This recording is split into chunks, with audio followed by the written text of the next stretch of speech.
Good evening everyone, good evening प्यारे बच्चों। परिश्रम बैच में आप सभी का बहुत बहुत वेलकम है। मैं हूं शैलेंद्र पांडे, आपका फिजिक्स एजुकेटर। कैसे आप सभी लोग? Good evening guys. Divyansh, Nikita, Harshita, Saloni, Gurpreet, Nancy, Lokesh, Krishna, Falak, Snehal, Sushant, सभी प्यारे प्यारे बच्चों का बहुत बहुत वेलकम है भाई। बहुत बहुत स्वागत है आप सभी लोगों का। आज की क्लास एकदम मेमोरेबल धुआंधार वाली क्लास है भाई साहब। हाँ, आज एकदम फील आ जाएगा भाई साहब कि क्या पढ़ रहे थे अभी तक तुम लोग। फिजिक्स क्या चीज है ये फील आज आप लोगों को आएगा भाई। अभी तक तो बउआ छाप कॉन्सेप्ट चल रहे थे भाई। हाँ, कहेंगे सर इतने कठिन कठिन कॉन्सेप्ट को बउआ छाप बोल रहे हो, इसका मतलब आज तो एकदम तगड़ा वाला होने वाला है। हाँ, गुड इवनिंग बेटा, गुड इवनिंग एवरीवन। मैं एकदम बढ़िया, एकदम बिंदास हूं। आप सभी लोग कैसे हैं? और आज के टॉपिक्स बहुत ही प्यारे हैं, थोड़ा सा फील करने वाले टॉपिक्स हैं, है ना। कह रहे हैं सर आपके साथ तो डेली फील आता है। सही बात है भाई, सही है, लेकिन आज और फील आएगा यार। आज 3D इफेक्ट के साथ आप लोगों को चीजें समझाने वाले हैं। थोड़ा सा कोशिश कर रहे हैं और अच्छे से समझाने का कि आप लोगों को एकदम अंदर तक फील आ जाए भाई साहब। स्वीटी कह रही है सर डरा क्यों रहे हो? डरा नहीं रहे यार, आगाह कर रहे हैं, है ना। एक होता है ना कि आदमी को पहले ही बता दो कि नजर हटी दुर्घटना घटी, लिखा होता है ना ऐसे, नजर हटी दुर्घटना घटी। अरे एक भाई साहब कह रहे हैं सर कन्याओं का नाम लेते हो और लड़कों का नाम नहीं लेते हो। अरे यार नालायकों, कितना जितने नाम आते गए भाई पढ़ते चले गए हम। मैं तो ये सोचा भी नहीं कितने लड़कों का नाम ले लिया, कितने लड़कियों का नाम नहीं लिया। सही है भाई, सही है। चलिए, लव यू बेटा, लव यू। सो आज के सेशन में क्या करने वाले हैं, बहुत ही लिमिटेड टॉपिक्स यार पढ़ेंगे आज हम लोग। सबसे पहले प्यारे बच्चों हम लोग बात करने वाले हैं कुछ क्वेश्चंस की, यानी कि प्रीवियस क्लास में जो सबसे लास्ट टॉपिक था पहले उसकी बात हम लोग करने वाले हैं, राइट। उसकी बात करेंगे हम लोग। फिर उसके बाद मूविंग कॉइल गैल्वेनोमीटर क्या होता है उसकी बात थोड़ी सी करेंगे। Sensitivity of moving coil galvanometer क्या है, उसके बाद फिर से उस पर बेस्ड क्वेश्चंस की बात करेंगे भाई साहब, है ना। कुछ होमवर्क वाले क्वेश्चंस हैं आपके, वो भी देख लिए जाएंगे भाई साहब क्या है, राइट। हाँ भाई, कुछ लोग अभी भी नए बालक लोग आ रहे हैं, चलिए बढ़िया है। अनिल यादव कह रहे हैं सर नजर हटी सब्जी पूड़ी बटी। बहुत सही है। सो मेरे प्यारे लाल बाल गोपाल, आज फिर से थोड़ा सा मोटिवेशन देना पड़ जाएगा, है ना। समझ तो रहे ही होंगे आप लोग काहे के लिए मोटिवेशन दे रहे हैं। A little progress each day adds up to big results, यानी कि अगर मेरे प्यारे लाल बाल गोपाल आप लोग डेली थोड़ा, है ना, कहा जाता है ना बूंद बूंद से घड़ा भरता है। पाप का घड़ा नहीं, अच्छा वाला घड़ा मैं बोल रहा हूं कि जब बूंद बूंद से आप घड़ा भर सकते हो मेरे प्यारे लाल बाल गोपाल, राइट। तो ऐसे ही अगर आप डेली 5 क्वेश्चंस, डेली 10 न्यूमेरिकल्स अगर आप करते हैं तो आप फिजिक्स में मचा सकते हैं। फिजिक्स को आप एकदम स्ट्रांग कर सकते हो, राइट। एकदम स्ट्रांग कर सकते हो अगर आप डेली प्रैक्टिस कर रहे हो, डेली कुछ ना कुछ फिजिक्स में रिवाइज कर रहे हो। प्रीवियस चैप्टर्स को आप लोगों ने छोड़ नहीं दिया है ना, राइट। अगर प्रीवियस चैप्टर्स को भाई साहब एकदम छोड़ बैठे हो, कह रहे ठीक है भैया पढ़ लिया बात खत्म हो गई, तो आप गड़बड़ कर रहे हो। थोड़ा मेरे प्यारे लाल बाल गोपाल रिवाइज करते रहिए। हर एक स्टेप देख लो, ये सीढ़ी है भैया, हाँ ये देखो सक्सेस वाला दरवाजा है, सीधे स्वर्ग में ले जाएगा, स्वर्ग में। हाँ, तो एक एक स्टेप बेटा आपको चढ़ना ही पड़ेगा अगर आपको वहां स्वर्ग में जाना है, स्वर्ग में पहुंचना है। तो कुछ लोग कहेंगे सर जी आपका स्वर्ग हमें दिख नहीं रहा है। कोई बात नहीं, ये तुम हो ना इसे चिंटू टाइप के, ये चिंटू देखो झांक रहा है लेकिन जा नहीं रहा है। तो आप सभी चिंटुओं से मेरी रिक्वेस्ट है कि सिर्फ झांको मत, एक एक स्टेप चढ़ना जो है मेरे प्यारे लाल बाल गोपाल स्टार्ट कर दो। एक एक स्टेप आगे बढ़ते जाओगे तो बहुत आगे पहुंच जाओगे, राइट। सो इसी उम्मीद के साथ कि आप सभी लोग रेगुलरली 10 न्यूमेरिकल्स प्रैक्टिस कर रहे हैं, जो मैंने आपसे कहा था, राइट, वो आप सभी लोग कर रहे होंगे। अरे कुछ लोग कह रहे हैं सर स्वर्ग में मत भेजो सर, उसके लिए तो सर निपटना पड़ जाएगा। अरे यार बात बता रहे थे भाई, है ना, बात बता रहे थे, स्वर्ग वर्ग में नहीं भेज रहे हैं आपको, यहीं रहना है, पहले इस धरती पे मचाना है, फिर स्वर्ग में चलेंगे यार। वहां भी पीडब्ल्यू एक ब्रांच खोलेगा अपनी, क्यों भाई? वहां भी पीडब्ल्यू एक जो है बनाएगा अपना सिस्टम कि जो लोग स्वर्ग में आ गए हैं उन लोग के लिए क्या किया जाए, है ना, उन लोग के लिए क्या किया जाए। सो मेरे प्यारे लाल बाल गोपाल, आज की क्लास का सबसे पहला प्रश्न आप सभी की कंप्यूटर स्क्रीन पर ये रहा। ये रहा भाई। सो पहला क्वेश्चन है, the maximum torque acting on a coil of effective area 0.04 metre square is 4 into 10 to the power minus 8 Newton meter. When the current in this coil is 100 microampere, find magnetic induction in which it is kept. आप लोगों को magnetic induction बताना है। हाँ, कुछ बच्चों ने बड़ा अच्छा नाम दे दिया भाई, स्वर्ग वाला, है ना, या फिर हेवन वाला। हाँ, कह रहे सर आप वहां भी पीछा नहीं छोड़ोगे सर, आप स्वर्ग में भी आके पढ़ाओगे। भाई इसी बहाने स्वर्ग तो पहुंचेंगे तुम लोग के पीछे पीछे। है ना, नहीं तो कुछ लोग तो ऐसी बददुआएं दे रहे होंगे, सर इतना कठिन कठिन पढ़ाते हो। भगवान करे सर, भगवान करे स्वर्ग वर्ग तो आपको दूर दूर तक देखने को ना मिले, इतने कठिन कठिन क्वेश्चंस ले आते हो, क्यों भाई? सो ये देखो यार, हम लोग को इंडक्शन, देखो मैग्नेटिक इंडक्शन का बेटा मतलब होता है आपको मैग्नेटिक फील्ड की वैल्यू बेटा निकालनी है ना। और टॉर्क के बारे में बात कर रहे हैं यार, टॉर्क का फॉर्मूला क्या होता है? Tau is equal to NIAB sine theta. ये मैंने आप लोगों को पढ़ाया था प्रीवियस क्लास में, राइट। यहां पर अगर मैक्सिमम टॉर्क की बात कर रहे हैं, यानी कि इसका सिंपल सा मतलब है भाई साहब कि एंगल थीटा जो है वो 90 हो जाएगा, साइन 90 की वैल्यू कितनी हो जाएगी? 1, so that magnetic field will become maximum. अब यहां पे यार तुम लोग अपना दिमाग लगाओ और जल्दी से मेरे को बताओ कि इनमें से कौन सा आंसर एकदम चकाचक सही है। 10 की पावर -2, 10 की पावर -3, 10 की पावर -4 या फिर 10 की पावर -5। एरिया पता है, टॉर्क भी पता है, मैग्नेटिक फील्ड निकालना है यार। इससे ज्यादा आसान बताओ क्या हो सकता है?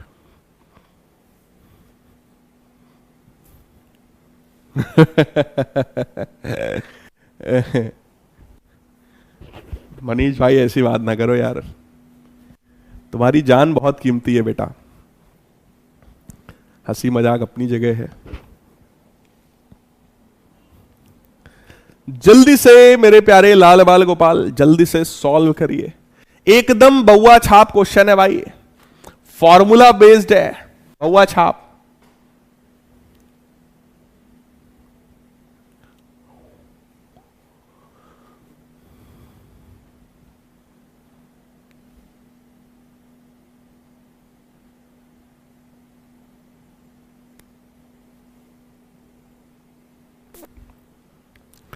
प्यारे बच्चों, अगर मैग्नेटिक फील्ड की वैल्यू आपको निकालनी है तो मैग्नेटिक फील्ड की वैल्यू देखो बेटा कितनी आ जाएगी।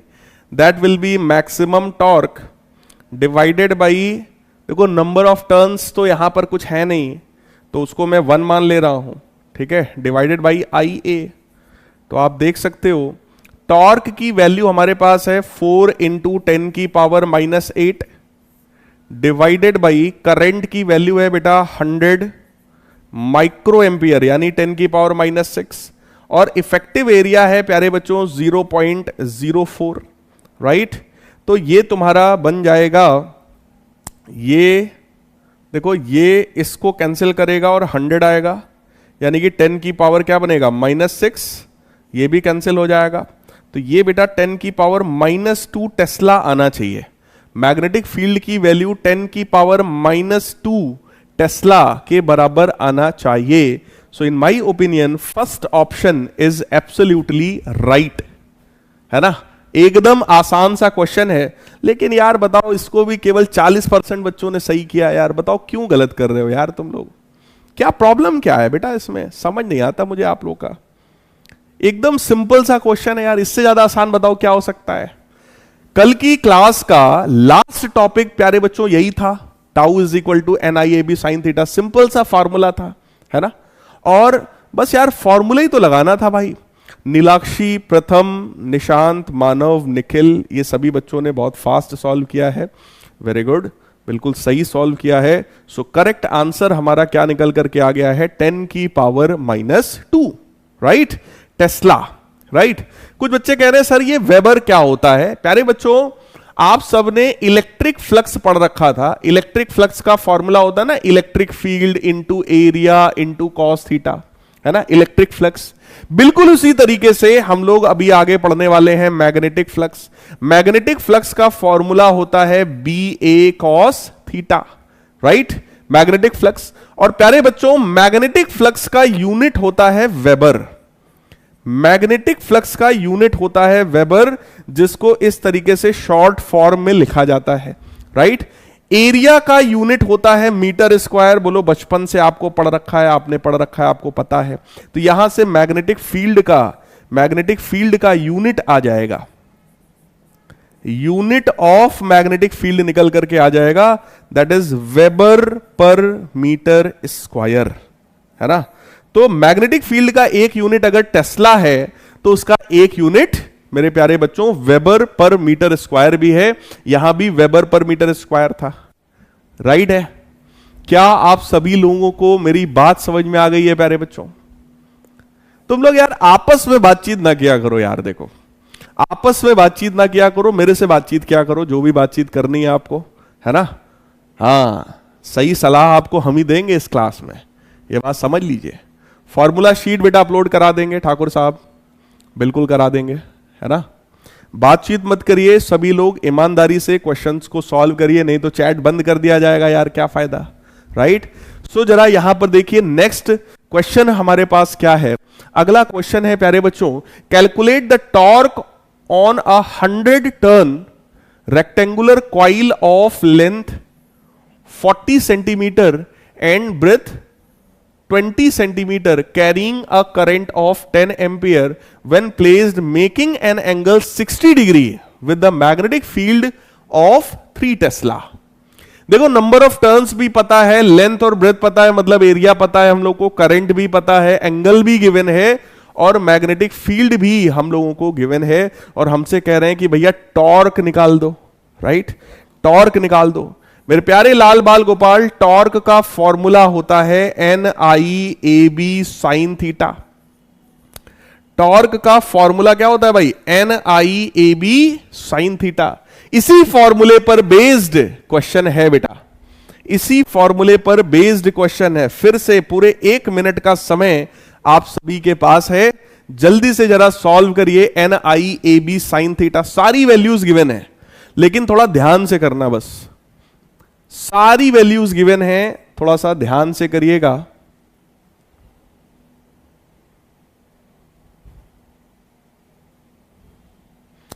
इसी टॉर्क को अगर वेक्टर के फॉर्म में लिखा जाए तो बेटा ऐसा भी लिखा जा सकता है, NI A vector cross B vector, है ना, ऐसा भी आप लिख सकते हो। या फिर जो आप लोगों को मैंने फॉर्मूला बताया था, आप वो भी लिख सकते हो। क्या? Tau vector is equal to magnetic movement vector cross magnetic field vector, ये भी तरीका है। तो इस चीज को बस ध्यान रखना, सॉल्व करो। लो मान लिया मैंने, परवाह नहीं तुमको,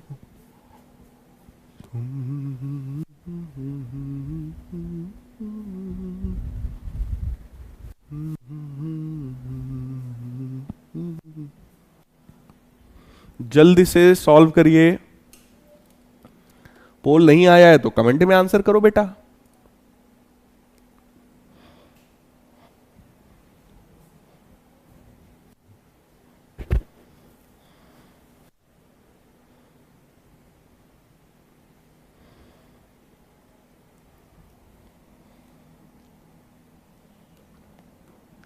देखिए भाई, अब यहां पर क्वेश्चन में मैग्नेटिक मूवमेंट वेक्टर और मैग्नेटिक फील्ड वेक्टर का क्रॉस प्रोडक्ट करना था।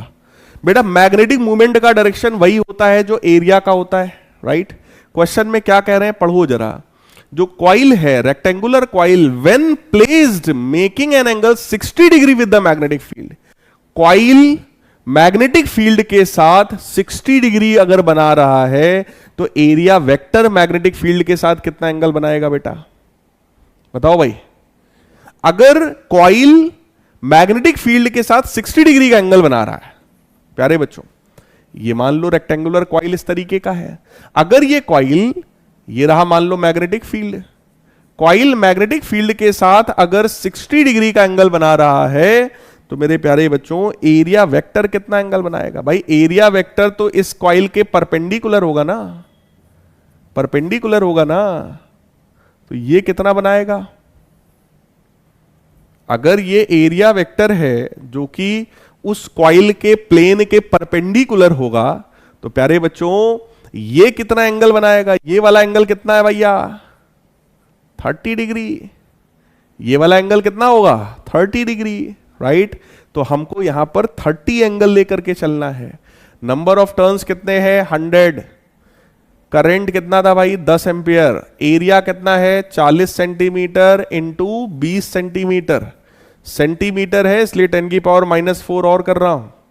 मैग्नेटिक फील्ड कितना है भैया? 3 टेस्ला के बराबर। और साइन 30 कितना होता है? 1/2 के बराबर। Clear? So that will become, देखो सब लोग ध्यान से देखना भैया, 110 यानी 1000, एक जीरो और ले लो, 10,000 हो गया। ये 10 की पावर -4 से कैंसिल हो गया, बचा कितना? 4 इंटू 20 करेंगे तो कितना आएगा बेटा? 80 इंटू 3 साइन 30 1/2 होता है तो ये बनेगा 40, 40 गुणे 3 हो जाएगा 120 न्यूटन मीटर। यानी कि करेक्ट ऑप्शन मेरे प्यारे बच्चों कौन सा है? B option is the right one. कितने लोगों को समझ में आ गया? अरे वाह, अरे वाह, देख लो यार, 70.56% बच्चों को जो है समझ में आ गया है। हमें तो समझ ही में नहीं आता आप लोग का मामला। जो क्वेश्चन इसके पहले वाला आसान था उसको कम लोग सही कर पाए थे, है? और जो क्वेश्चन थोड़ा सा जिसमें दिमाग लगाना था कि एंगल 60 रखेंगे कि 30 रखेंगे, वो जो है भाई साहब 70% बच्चे सही कर रहे हैं। क्यों भाई? सौम्या तिवारी प्रथम, नीलाक्षी, जितेश, शिखर, इसमें 2-3 बच्चे पुराने वाले ही हैं। वेरी गुड, बहुत बढ़िया कर रहे हैं भाई आप लोग। सो बहुत सारे बच्चों ने बिल्कुल सही किया है। जल्दी से सभी लोग जरा एक बार हार्ड स्पैम कर लो यार। अगर एकदम बात चकाचक क्लियर है तो ये खुद से कर दिया करो यार। अगर एकदम क्वेश्चन बढ़िया मस्त समझ में आ जाए तो आपको हार्ड स्पैम कर देना चाहिए कि पता चल जाए भैया कि मामला एकदम सही चल रहा है? सिस्टम है सर, कह रहे हैं सर सिस्टम है, सिस्टम बना रखा है सर, है? बहुत बढ़िया बेटा, वेरी गुड, वेरी गुड। सो 120 हो जाएगा बेटा। ये बात ध्यान रखना कि एंगल किसके किसके बीच का होता है? Angle between magnetic field and normal to the plane of coil होता है ना? कॉइल अगर 60 एंगल बना रहा है तो एरिया वेक्टर 90 - 60 यानी कि 30 डिग्री बनाएगा।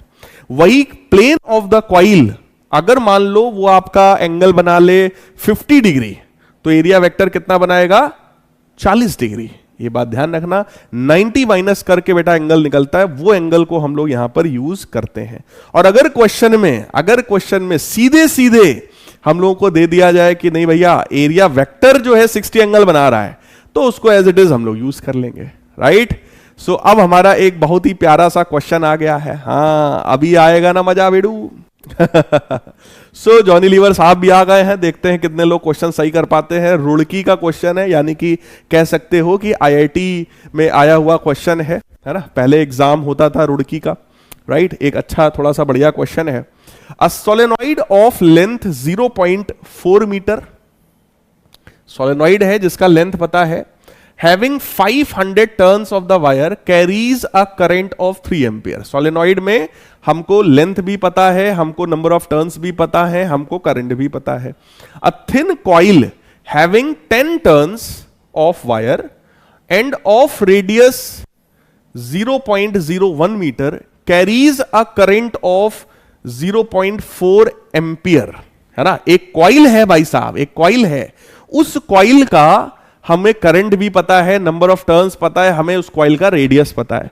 Calculate torque required to hold the coil in middle of the solenoid with its axis perpendicular to the axis of the solenoid. Right, ये आप लोग को बताना है। 4 ऑप्शंस हमारे पास हैं, हमारे सामने 4 ऑप्शंस गिवन हैं। ठीक है, देखो एक सोलेनॉइड है और एक कॉइल है। कॉइल को सोलेनॉइड के अंदर हमें मेंटेन करके चलना है, उसको वहां अंदर स्टेबलाइज कराना है, उसको वहां रोकना है ना। और उसके लिए हमें टॉर्क पूछ रहा है कि कितना टॉर्क रिक्वायर्ड है। तो भैया जितना टॉर्क लग रहा होगा उतना ही टॉर्क अपोजिट डायरेक्शन में अगर हम लोग लगा देंगे तो वही उतना रिक्वायर्ड होगा। क्या ये बात समझ में आ रही है आप सभी लोगों को? बोलो भाई, क्या ये बात सभी को समझ में आ रही है? चलिए पूरे 90 सेकेंड्स का टाइम आप सभी को देता हूं, ईमानदारी से जरा ट्राई करिए एक बार। 90 सेकेंड्स का टाइम है, ईमानदारी से ट्राई करिए सब लोग। अंदाजा मत मारो बेटा, तुक्का मत मारिए, अंधी मत मारिए, है ना। थोड़ा सोच समझकर आंसर करिए।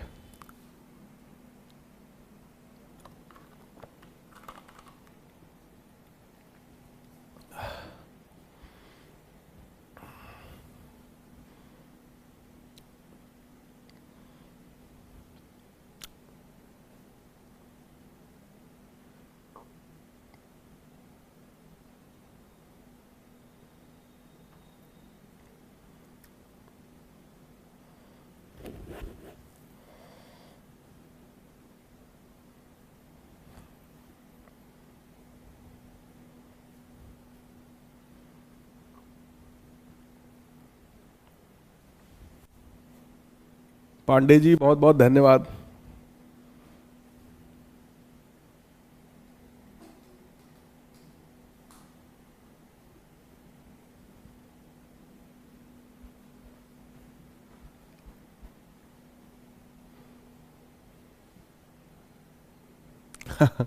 आंचल बेटा स्कूल में कहां पढ़ाएंगे? कह रही सर हमारे स्कूल में फिजिक्स टीचर की रिक्वायरमेंट है?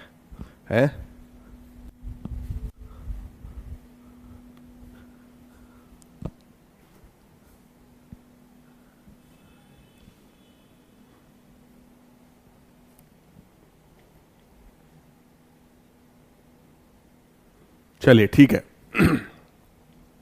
सो आप में से कुछ बच्चों ने ट्राई कर लिया होगा, उम्मीद है बहुत सारे बच्चों ने सही भी किया होगा। तो आ जाइए जरा, मैं पहले आपको समझा देता हूं। राइट, पहले इसको समझा देते हैं बेटा, कैसे करना है भैया। सुन लो पहले, डायग्राम क्या है पहले ये देखो। एक सोलेनॉइड है, ये सोलेनॉइड है, ठीक। इस सोलेनॉइड के अंदर मैग्नेटिक फील्ड होगी, सबको ये बात पता है। लेट अस सपोज इस डायरेक्शन में मैग्नेटिक फील्ड है, इस डायरेक्शन में let us suppose magnetic field है, तो ये साउथ पोल रहा होगा भाई साहब, नॉर्थ पोल रहा होगा। सोलेनॉइड के अंदर जो मैग्नेटिक फील्ड होती है उसका फॉर्मूला होता है म्यू नॉट एन आई के बराबर। म्यू नॉट की वैल्यू होती है 4 पाई इंटू 10⁻⁻⁷। स्मॉल एन का मतलब होता है number of turns per unit length. Right, तो नंबर ऑफ टर्न्स कितने हैं बेटा सोलेनॉइड में? 500, और लेंथ भी हमें उसका पता है, तो 500 टर्न्स हो गए। पर यूनिट लेंथ करोगे तो 0.4 से डिवाइड और हो जाएगा, that is number of turns upon length. और करंट जो है उस सोलेनॉइड के अंदर वो 3 के बराबर है। यानी सोलेनॉइड के अंदर कितना मैग्नेटिक फील्ड है बोलो, वो हम लोग को पता है। राइट, वो सिंपल है। अब हमसे कह रहे हैं कि a thin coil having 10 turns of the wire and radius this carries a current of this, calculate the torque required to hold the coil in the middle of the solenoid with axis perpendicular to the axis of solenoid. देखो solenoid का जो axis है मेरे प्यारे बच्चों वो ये है, सोलेनॉइड का जो एक्सिस है मेरे प्यारे बच्चों ये है। क्या ये बात सबको फील आ रहा है? सोलेनॉइड का एक्सिस ये है, तो हमको जो कॉइल रखना है वो कुछ ऐसा रखना है कि कॉइल का एक्सिस सोलेनॉइड की एक्सिस के परपेंडिकुलर हो। तो बेटा कॉइल कुछ इस तरीके से रखा जाएगा कि कॉइल का तो एक्सिस ऐसे हो जाएगा भैया, कॉइल का एक्सिस बोलो ऐसे होगा। किसी भी प्लेन का जो एरिया वेक्टर होता है हमेशा परपेंडिकुलरली आउटवर्ड्स होता है बेटा। अगर प्लेन ऐसे रखा हुआ है, अगर कॉइल ऐसे रखा हुआ है तो it will become like this perpendicular. तो ये इस तरीके का हो गया उस कॉइल का एक्सिस, है ना। ये कॉइल मान लो, इस कॉइल में मैं कोशिश कर रहा हूं कि भैया कलर वलर भर दूं, ठीक है। आइए देखते हैं जरा। हाँ, ये कॉइल है, तो इस कॉइल का एक्सेस ये हो गया, ठीक, और मैग्नेटिक फील्ड जो है हमारा राइट साइड में हो गया, तो परपेंडिकुलर हो गया। अब हमें देखना कितना टॉर्क लगेगा यार। एक चीज बताओ, अगर कॉइल है तो यार कॉइल का मैग्नेटिक मूवमेंट भी होगा।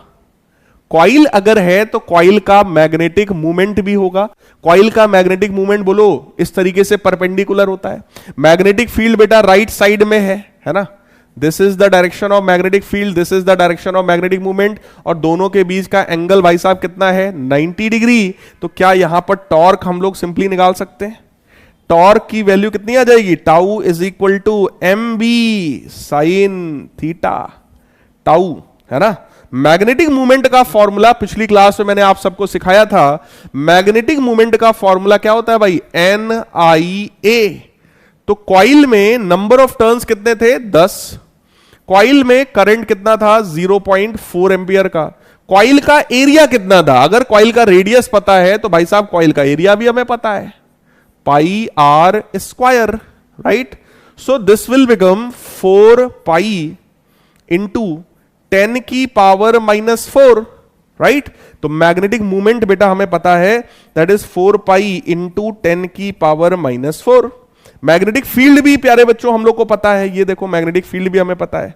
0.4 से इस 4 को कैंसिल करोगे 10 आएगा, ठीक है। ये तुम्हारा बनेगा 1500 मैं लिख रहा हूं, देखो ध्यान से समझना भैया, 1500 और ये 10 है तो इसको 10 की पावर -6 बनाएगा। 1500 पाई इंटू 10 की पावर -6, ठीक है, ये हो गया एम बी। और साइन कितना हो जाएगा, 90 डिग्री, क्योंकि मैग्नेटिक मूवमेंट और मैग्नेटिक फील्ड के बीच का एंगल कितना है प्यारे बच्चों, 90 डिग्री। वो 90 डिग्री यहां रखेंगे, साइन 91 होता है। आ जाइए इसको सिंप्लीफाई करते हैं भाई साहब। 1500 और 4 का मल्टीप्लाई करेंगे यार तो 6000 आ जाएगा। 10 की पावर -4, 10 की पावर -6 का मल्टीप्लाई करोगे तो 10 की पावर -10 हो जाएगा। पाई इंटू पाई करोगे तो ये हमारा पाई स्क्वायर हो जाएगा। So this is 6 into pi का मतलब 3.14, उसका भी स्क्वायर करेंगे, और ये 3 जीरो और ये 10 की पावर -10 है तो ये 10 की पावर -7 बन जाएगा, राइट। इसको थोड़ा सा सिंप्लीफाई करते हैं प्यारे बच्चों, थोड़ा सा सिंप्लीफाई करते हैं भैया। तो ये रहा हमारा, देख लीजिए हथियार है ये, 6 इंटू 3.14 इंटू 3.14, जैसे ही आप मल्टीप्लाई करोगे दिस विल बिकम 59.16 इंटू 10 की पावर -7। तो आप देख सकते हैं, है ना। तो ये 5.92, 5 पॉइंट वाला तो भैया एक ही आंसर है। सो करेक्ट आंसर प्यारे बच्चों कौन सा हुआ, सी पार्ट, सी पार्ट, है ना। So that is C part. आइए चेक करते हैं सी पार्ट कितने बच्चों ने आंसर किया था। सी आंसर करने वाले बच्चे हैं 55%। अगर आप लोगों ने ईमानदारी से आंसर किया है तो ये मतलब मैं क्लैप करता हूं आप लोगों के लिए, बहुत बढ़िया। बेईमानी से किया है तो नालायकों थोड़ा ईमानदार हो जाओ, है। अभिनव यादव हैं सबसे पहले, नीलाक्षी, अक्षय हैं, प्रथम है, अनुभव हैं। ये बच्चे जो हैं इन्होंने बड़ा फास्ट किया है ना। लेकिन यार इतना फास्ट कैसे कर लेते हो यार, इतना तो हम भी नहीं कर पाते। 2-2 सेकंड में तुम लोग क्वेश्चन सॉल्व कर दे रहे हैं। चलिए खैर कोई नहीं, हट जा भाई। हाँ, सो कितने लोगों को ये समझ में आ गया है प्यारे बच्चों, जल्दी से जरा एक बार थम्स अप कर दो सब लोग। तो कितने लोगों को ये समझ में आ गया है, जल्दी से थम्स अप कर दीजिए। बाकी हार्ड स्पैम तो आपके ऊपर है, कर सकते हैं कि नहीं। हाँ, मानव कह रहे हैं कि सर मैग्नेटिक मूवमेंट का डायरेक्शन क्या होगा। मानव बेटा, मैग्नेटिक मूवमेंट जो होता है ना वो हमेशा एरिया के परपेंडिकुलर होता है। जैसे देखो मैं आपको दिखाता हूं, एरिया के परपेंडिकुलर होता है। फॉर एग्जाम्पल जैसे मान लो ये हमारा एक कॉइल है, ऐसे देखो, ये मान लो हमारा एक कॉइल है, राइट। इस कॉइल में अगर हमें यह बताना है कि मैग्नेटिक मूवमेंट किधर की तरफ है, तो मैग्नेटिक मूवमेंट का फॉर्मूला हम लोगों ने पिछली क्लास में बेटा डिराइव किया था, दैट वाज NIA, है ना। तो जिधर की तरफ एरिया वेक्टर होता है उधर की ही तरफ मैग्नेटिक मूवमेंट भी होता है। अब सोचो जरा, अगर इसमें क्लॉकवाइज करंट फ्लो हो रहा है, ध्यान से समझना यार सब लोग। अगर इसमें क्लॉकवाइज करंट फ्लो हो रहा है तो एरिया वेक्टर की अगर मैं बात करूं तो उसके लिए हम लोग राइट हैंड रूल यूज करेंगे, और क्लॉकवाइज है तो उंगलियों को हम क्लॉकवाइज घुमा देंगे। क्लॉकवाइज अगर हम घुमा देंगे तो ये इनवर्ट्स जो है मैग्नेटिक मूवमेंट का डायरेक्शन हो जाएगा। मैग्नेटिक मूवमेंट किधर होगा भैया? अंदर की तरफ हो जाएगा, राइट। और अगर यही एंटी क्लॉकवाइज करंट इस कॉइल में हो तो यही किधर की तरफ होगा भाई साहब? आउटवर्ड्स। यही किधर की तरफ होगा? आउटवर्ड्स। क्या ये बात समझ में आई आपको? क्या ये बात आप सभी को समझ में आई मेरे प्यारे लाल बाल गोपाल? क्या ये बात समझ में आ गई आपको? यहां पर इस क्वेश्चन में भाई साहब जो कॉइल, जो रेक्टेंगुलर कॉइल हमारा रखा है, वो कॉइल कुछ ऐसा रखा हुआ है। अगर कॉइल ऐसे रखा हुआ है तो आप सोचो इसमें जो मैग्नेटिक मूवमेंट होगा उसका डायरेक्शन परपेंडिकुलरली आउटवर्ड्स होगा, तो वो परपेंडिकुलरली आउटवर्ड इधर की तरफ भी हो सकता है ना? इधर की तरफ कब होगा? जब इस पर ऊपर से देखने पर करंट कैसा हो? Anti clockwise. करंट कैसा हो? Anti clockwise. करंट अगर एंटी क्लॉकवाइज होगा तो ये मूवमेंट किधर की तरफ होगा? अपवर्ड्स। इसी पर अगर करंट मान लो इस तरीके से हो क्लॉकवाइज तो ये किधर की तरफ होगा बेटा? डाउनवर्ड्स। क्या ये बात कुछ फील आया? क्या ये बात कुछ समझ में आया? राइट। तो भैया अगर ऊपर की तरफ मैग्नेटिक मूवमेंट होगा तो भी एंगल 90 है, नीचे की तरफ होगा तो भी एंगल 90 है, तो एंगल 90 लेना है। ये मैंने आप लोगों को यहां पर समझाया। आई होप आप सभी को ये बात सभी को समझ में आ गई होगी। किसी को कोई डाउट हो तो बताओ भाई। 84% बच्चों को बात एकदम क्लियरली समझ में आ गई है, कुछ बच्चों को नहीं आई है, कोई बात नहीं, मैं डाउट चेक करता हूं भाई क्या डाउट है। अब राहुल शर्मा जी कह रहे हैं सर कैलकुलेशन में दिक्कत हो जाता है, नहीं होता है सर। अच्छा, मतलब मैं इनकी भावनाएं समझ रहा हूं। कैलकुलेशन में दिक्कत हो जाता है, कैलकुलेशन तो है ही भाई, टाइपिंग में भी आपसे दिक्कत हो जाती है, कोई बात नहीं। लेकिन शर्मा जी एक बात आप समझो, कैलकुलेशन में अगर प्रॉब्लम हो रही है इसका मतलब भाई साहब 11th क्लास में आपने बिल्कुल भी कैलकुलेशन किया नहीं है, 9th-10th में भी शायद नहीं किया है, तो ये आपकी पुरानी गलतियां हैं जिसकी आज आप भरपाई कर रहे हो, है ना। अभी भी समय है, अभी भी अगर आप कोशिश करोगे तो बेटा काम बन जाएगा, है ना। तो कोशिश करने वालों की कभी हार नहीं होती। मैंने कल भी आपको कविता बढ़िया सुनाई थी, राइट। और आज भी स्टार्टिंग में बोला था कि अगर रोज 5 क्वेश्चन की भी अगर आप प्रैक्टिस कर रहे हो तो धीरे धीरे धीरे धीरे धीरे धीरे एक समय आएगा कि आपका कैलकुलेशन स्ट्रांग हो जाएगा, ठीक है भाई। बाकी जब बड़े हो जाना तो मेरी तरह तुम भी भैया यूज कर लेना। हाँ, हर्ष नामा जी हैं, ये कह रहे हैं सर मेरा चैट नहीं चल रहा है, प्लीज हेल्प सर, मेरे फ्रेंड का तो चल रहा है सर। अब बताओ ये भी डाउट है क्या है? इसीलिए मैं ये डाउट वाला सेक्शन ज्यादा खोलता नहीं हूं, मुझे पता है आप लोग कलाकारी ज्यादा करते हैं यहां पे। अब देखो अगला डाउट देखो, सौरभ आनंद जी कह रहे हैं सर बिना न्यूमेरिकल के काम नहीं चलेगा क्या? भाई छोड़ देना, पेपर में चल जाएगा, क्या दिक्कत है, छोड़ देना, तुम्हें नहीं करना है तो। सचिन ठाकुर कह रहे हैं सर इस क्वेश्चन का लास्ट लाइन का मतलब समझ नहीं आ रहा है, ये बता दीजिए। ठीक है भाई ठाकुर साहब, सुनो, calculate the torque required to hold the coil in the middle of the solenoid. तो पहले चेक करो क्या ये सर्कुलर कॉइल है, क्या ये कॉइल मिडिल में है बेटा?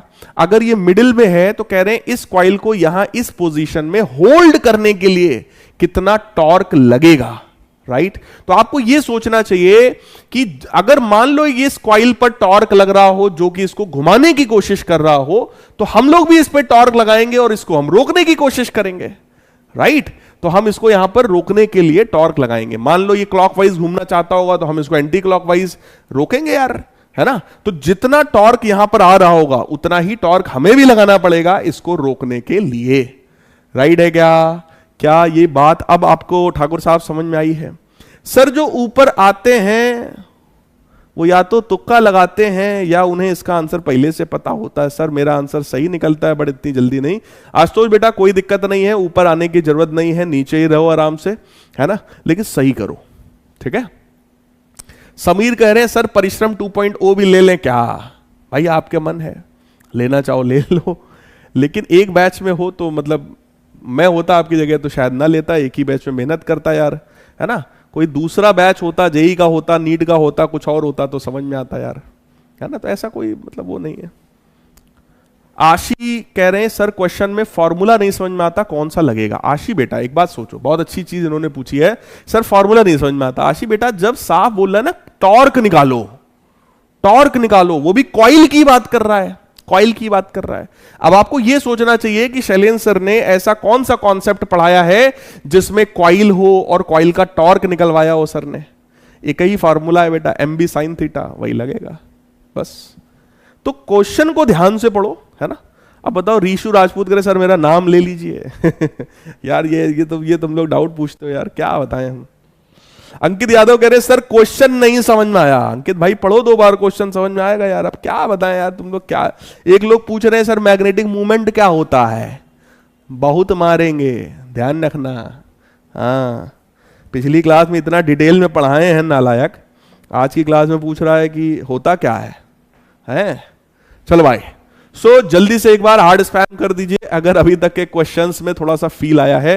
मेरे प्यारे लाल बाल गोपाल, देखो इस बैच में मैं आप लोगों को एकदम ताबड़तोड़ न्यूमेरिकल्स कराना चाहता हूं, इसीलिए हर क्लास में मैं आप लोगों को 4, 6, 10 क्वेश्चंस न्यूमेरिकल्स जरूर कराता हूं, राइट, ताकि आपकी थोड़ी सी आदत बन जाए क्वेश्चंस को करने की, है ना।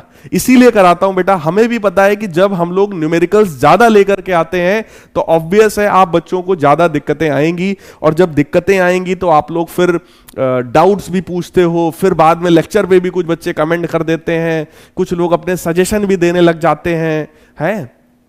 लेकिन ईमानदारी से अगर आप लोग सारी चीजों को, जो थोड़े सेंसिबल बच्चे होंगे वो इस चीज को समझ रहे होंगे कि यार सर ईमानदारी से मेहनत कर रहे हैं, हर तरह के क्वेश्चंस कराते हैं, टफ क्वेश्चंस भी कराते हैं, नॉर्मल वाले भी कराते हैं, मतलब जैसा एग्जाम में आएगा वो सारी चीजें मैं कराना चाहता हूं आपको।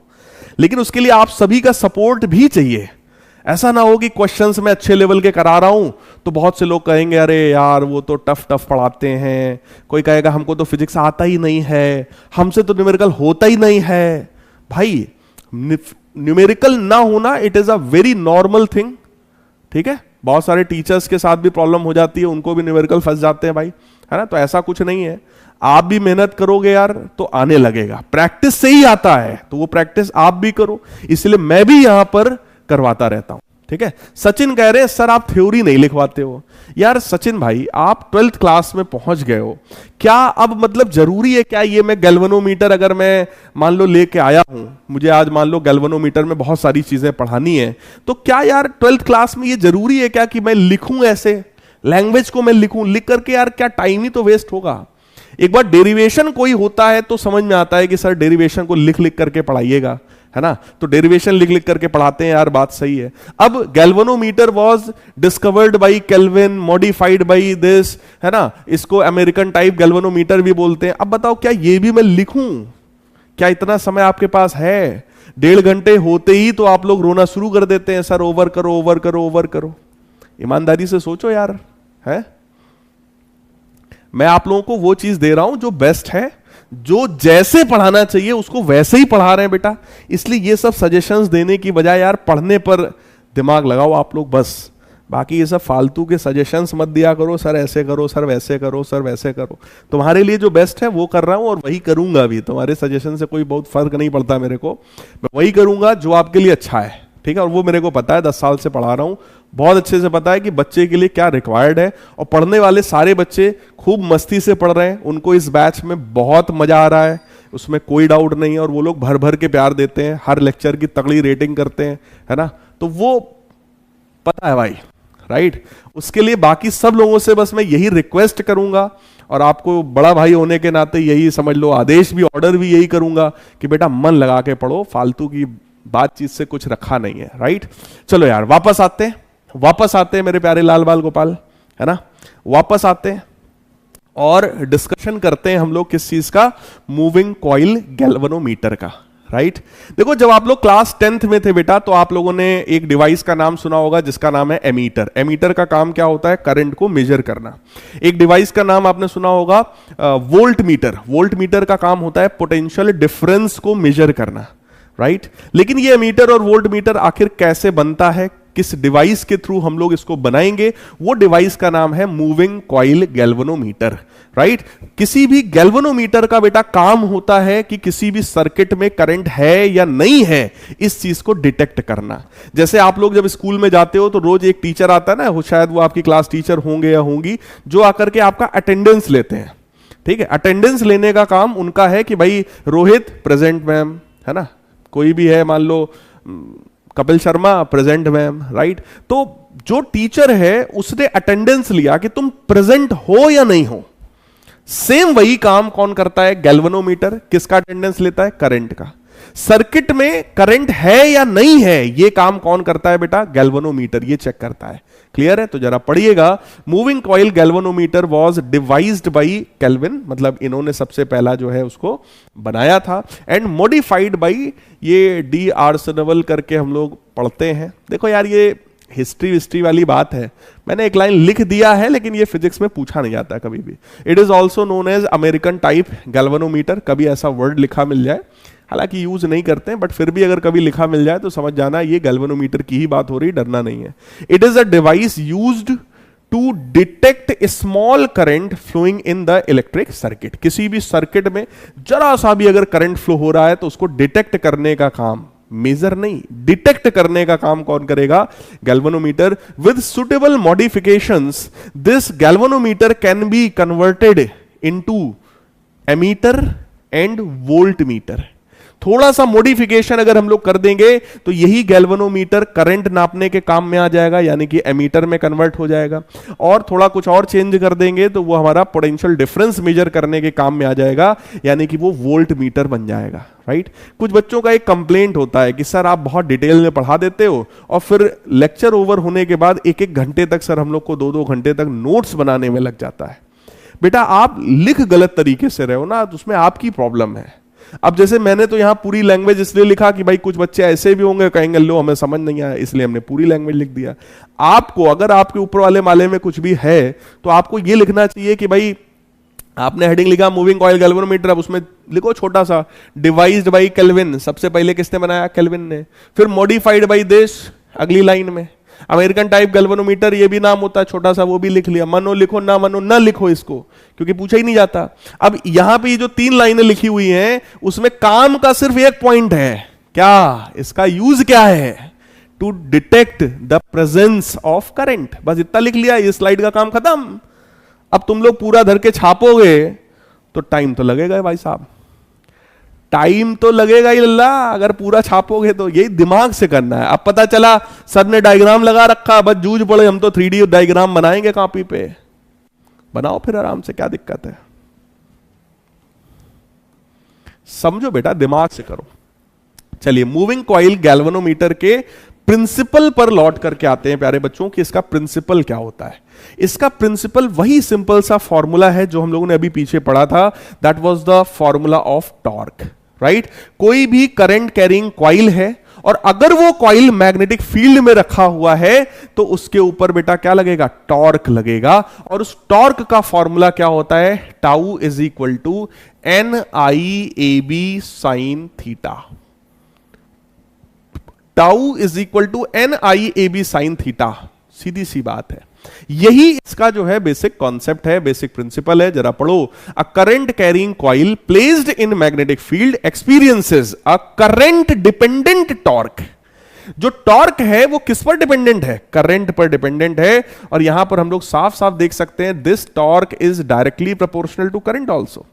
करंट बढ़ेगा भाई साहब तो ये टॉर्क भी बढ़ेगा। So this torque is dependent on current, तो यहां पे लिखा हुआ है, right, which tends to rotate the coil and produces angular deflection, है ना। इसका काम क्या है, ये उस कॉइल को रोटेट करने की कोशिश करेगा और एंगुलर डिफ्लेक्शन वहां पर कुछ ना कुछ प्रोड्यूस करेगा, राइट है क्या,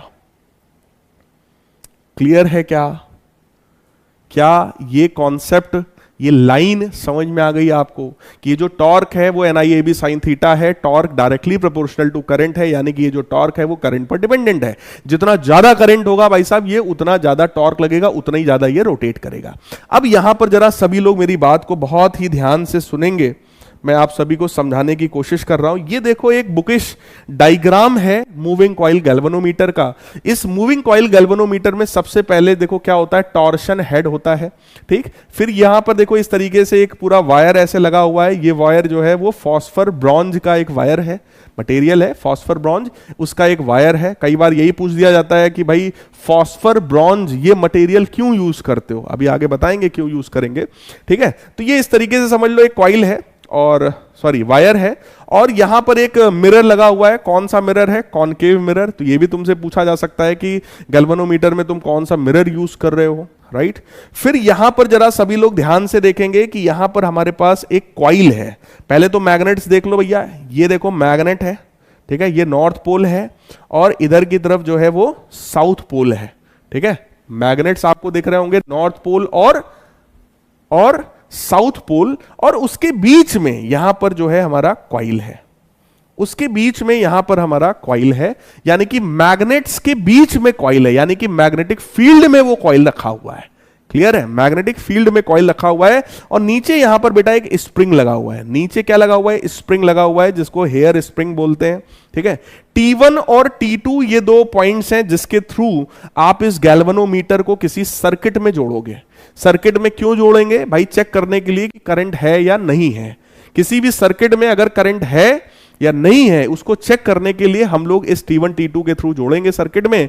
और यहां पर ये एक लेवलिंग स्क्रू होता है। लेवलिंग स्क्रू नाम से क्लियर है, ये उसको लेवल प्रोवाइड करता है, यानी कि इसको हॉरिजॉन्टल लेवल पर जब आप कहीं भी किसी सरफेस पर रखोगे तो कहीं ऐसा ना हो कि ये टेढ़ा हो, क्योंकि एक वायर के थ्रू आपने कॉइल को लटका रखा है, ठीक। अगर ये सिस्टम टेढ़ा हुआ तो ये वायर जो है, ये जो कॉइल है आपका, ये जाकर के या तो मैग्नेट से टकराएगा, है ना, उसको टच करेगा तो सिस्टम आपका डिस्टर्ब होएगा। तो ये डिस्टरबेंस ना हो इसलिए आप इस तरीके से रखते हो। और यहां पर आप एक सॉफ्ट आयरन कोर यूज करते हो, यानी कि बीच में आयरन का पूरा ऐसा सिलेंड्रिकल या शेप होता है, जिसकी वजह से वहां सिस्टम में मैग्नेटिक फील्ड काफी ज्यादा स्ट्रांग हो जाती है। अब ये सब चीजें काफी डिटेल में भी हम लोग बात करने वाले हैं, बिल्कुल टेंशन मत लीजिएगा। अभी सिर्फ आपको मैंने बस नाम दिखाया है कि नाम क्या क्या है, राइट। अभी इसको और डिटेल में हम लोग बात करने वाले हैं। थोड़ा सा इधर वाला डायग्राम भी देख लो, है ना। ये देख लो एक सिलिंड्रिकल, ये देख लो एक सिलिंड्रिकल, सबको जो है दिख रहा होगा। ये सिलिंड्रिकल क्या है, सॉफ्ट आयरन कोर है। ये सॉफ्ट आयरन कोर है। उस सॉफ्ट आयरन कोर पे ये देखो कॉइल लपेटा हुआ है। ये देखो इसके पीछे ऐसे जाएगा, ये देखो कॉइल लपेटा हुआ है। दिख रहे हैं नंबर ऑफ टर्न्स, दिख रहे हैं ब्लू कलर का, देखो नीचे तक दिख रहा है नंबर ऑफ टर्न्स की, नहीं दिख रहा सबको, ठीक। और एक चीज और समझ लो सब लोग, जो यहां पर मैग्नेट है वो कैसा है, देखो ये देखो नॉर्थ पोल, ये देखो south pole. Magnet concave shape का है। मैग्नेट कैसा है प्यारे बच्चों, कॉनकेव शेप का है, ताकि रेडियल मैग्नेटिक फील्ड यहां पर क्रिएट हो जाए। अगर ये मान लो नॉर्थ पोल है तो इधर से मैग्नेटिक फील्ड ऐसी आएगी, ऐसी आएगी, ऐसी आएगी, ऐसी आएगी, और इधर साउथ पोल अगर है तो ऐसे जाएगी, ऐसे जाएगी, ऐसे जाएगी, ऐसे जाएगी, ठीक है ना। इस तरीके की रेडियल मैग्नेटिक फील्ड्स होती हैं यहां पर। रेडियल मैग्नेटिक फील्ड क्या करती है, मैग्नेटिक फील्ड की स्ट्रेंथ को मजबूत कर देती है, right. Strong magnetic field create कर देता है। इस तरीके का शेप मैग्नेट का, है ना, कॉनकेव शेप हम लोग इसीलिए बनाते हैं ताकि रेडियल मैग्नेटिक फील्ड हो जाए, ठीक। अब जब ये कॉइल, ये जो कॉइल है भाई साहब, अगर इस कॉइल पर टॉर्क लगेगा तो बोलो ये कॉइल रोटेट करने की कोशिश करेगा। और अगर ये कॉइल रोटेट होगा मेरे प्यारे बच्चों, अगर ये कॉइल रोटेट होगा तो उस कॉइल से हम लोग एक पॉइंटर जोड़ देते हैं, उस कॉइल से हम लोग एक पॉइंटर जोड़ देते हैं, और ये पॉइंटर भी हमारा इधर से इधर रोटेट होगा। अगर कॉइल रोटेट होगा तो ये पॉइंटर भी रोटेट होगा, क्योंकि पॉइंटर उससे जुड़ा हुआ है। कॉइल रोटेट तभी होगा जब उसमें करंट पास होगा, राइट, क्योंकि जब करंट आएगा तभी टॉर्क आएगा, और जब टॉर्क आएगा तभी वो कॉइल रोटेट होगा, राइट। तो अगर करंट आएगा तभी टॉर्क आएगा, तभी कॉइल घूमेगा, और जब कॉइल घूमेगा तभी ये पॉइंटर भी घूमेगा। यानी कि अगर पॉइंटर घूमा तो इस सिस्टम में करंट फ्लो हो गया। कितने लोगों को बात समझ में आई? चलो मैं जल्दी से एक बार आप लोगों से पूछता हूं, कितने लोगों को, जल्दी से वोट थम्स अप करके बता दो भाई, कितने लोगों को फील आया कि हां सर 30-40% तक समझ में आया? सर कितने लोग ऐसे हैं 30-40% जिनको समझ में आया? जल्दी से थम्स अप कर दो जरा। तो हाँ, आर्यन राजपूत कह रहे हैं सर क्या ये कुछ कुछ डीसी मोटर जैसा है? हाँ बिल्कुल, डीसी मोटर जैसा कुछ कुछ है, एग्जैक्ट नहीं बट कुछ कुछ जो है मोटर जैसा कॉन्सेप्ट है ना। जल्दी से जरा सब लोग वोट करके बताएंगे कि क्या इतनी बात एकदम थोड़ा थोड़ा फील आ रहा है कि नहीं आ रहा है। 40% तक समझ में अगर आया हो तो थम्स अप कर देना, 40-50% आ गया हो तो।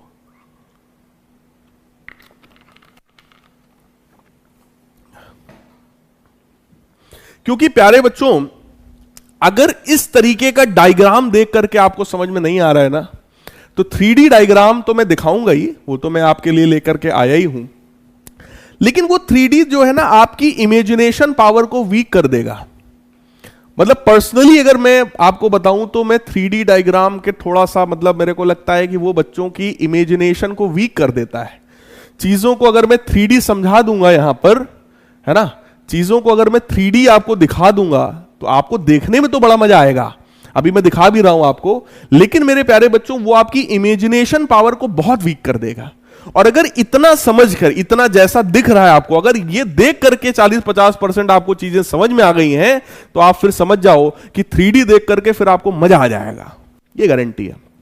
अरे वाह, 84% बच्चे ऐसे हैं जिनको 40-50% तक चीजें समझ में आ गई हैं, बहुत ही बढ़िया है। अब आ जाओ जरा सेम चीज को मैं आपको 3D में दिखाता हूं। सेम चीज को मेरे प्यारे लाल बाल गोपाल मैं आप लोगों को 3D में दिखाता हूं। पहले ये देख लेते हैं कि दिख रहा है आप लोगों को कि नहीं दिख रहा है, क्योंकि सब वाइट है, कहीं ऐसा ना हो कि सब जो है, कहीं ऐसा ना हो कि सब जो है एकदम वाइट आपको दिखाई ना पड़ रहा हो। जल्दी से पहले ये चेक कर लेते हैं, फिर आपको चीजें थोड़ा 3D में दिखाते हैं, 3D में थोड़ा सा दिखाते हैं। बेटा क्या ये विजिबल है? मतलब ये सब चीजें आपको क्या दिख रही हैं? ये सब दिख रहा है, ये स्क्रूज दिख रहे हैं, बोलो। ये देखो यहां से कुछ जा रहा है ना, कुछ जा रहा है, कुछ घूम करके इधर से देखो अभी आएगा। क्या ये सब कुछ दिख रहा है? अगर दिख रहा है तो बहुत अच्छा है, नहीं दिख रहा है तो यार फिर कुछ करें। पहले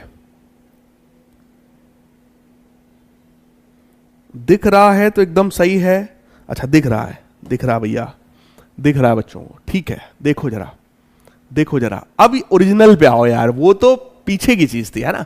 अब मेन पॉइंट पर आओ, मेन पॉइंट पर आओ, मेन पॉइंट पर आओ। देखो एक मिनट, इस सिस्टम पर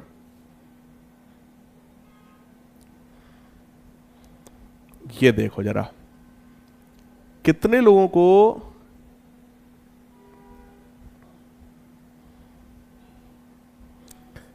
एक मिनट,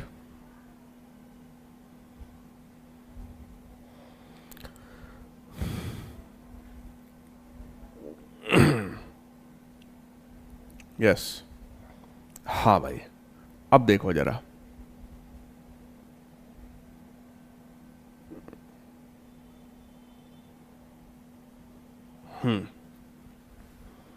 देखो जरा,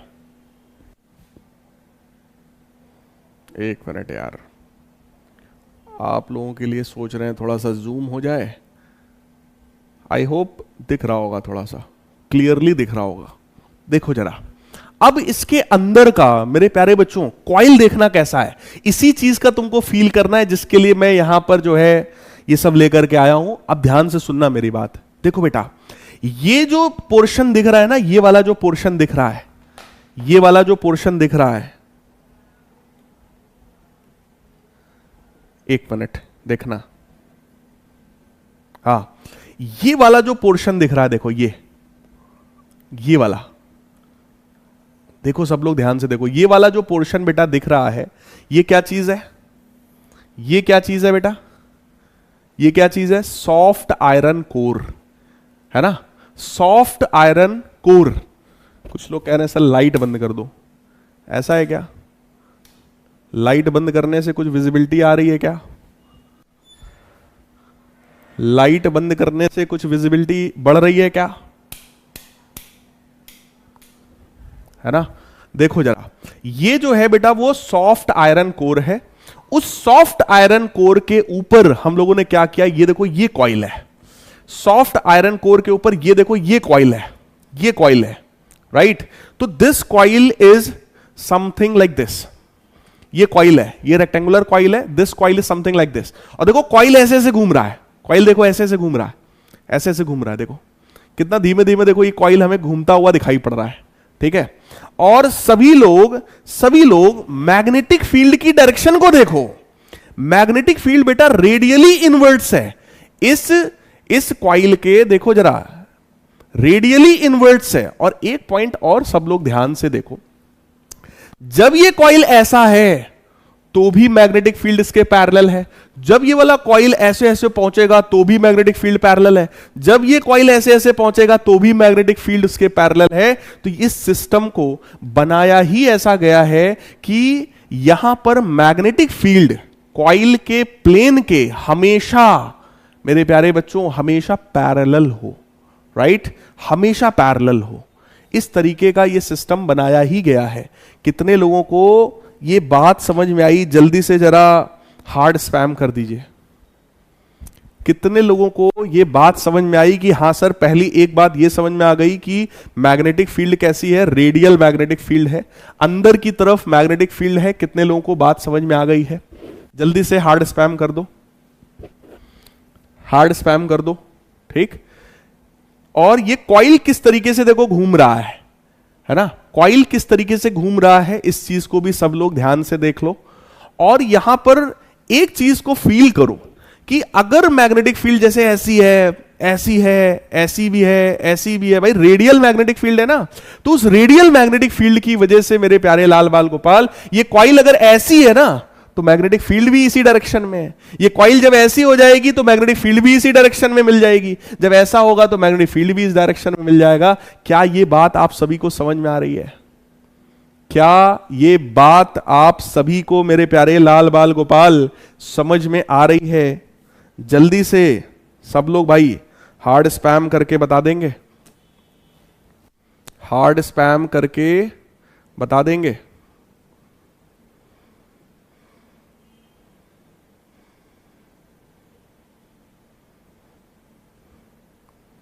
क्या ये बात एकदम क्लियर है?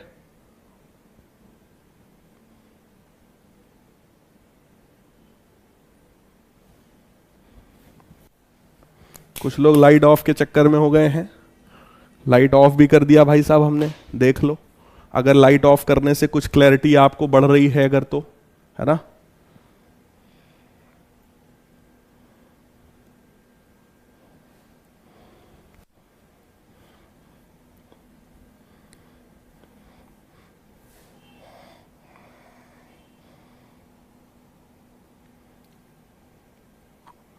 और ये देखो मैग्नेट्स हैं हमारे, और ये इसका फ्रंट पार्ट है, ये इसका प्यारे बच्चों फ्रंट पार्ट है। फ्रंट पार्ट इसका कुछ इसी तरीके का है, ठीक है?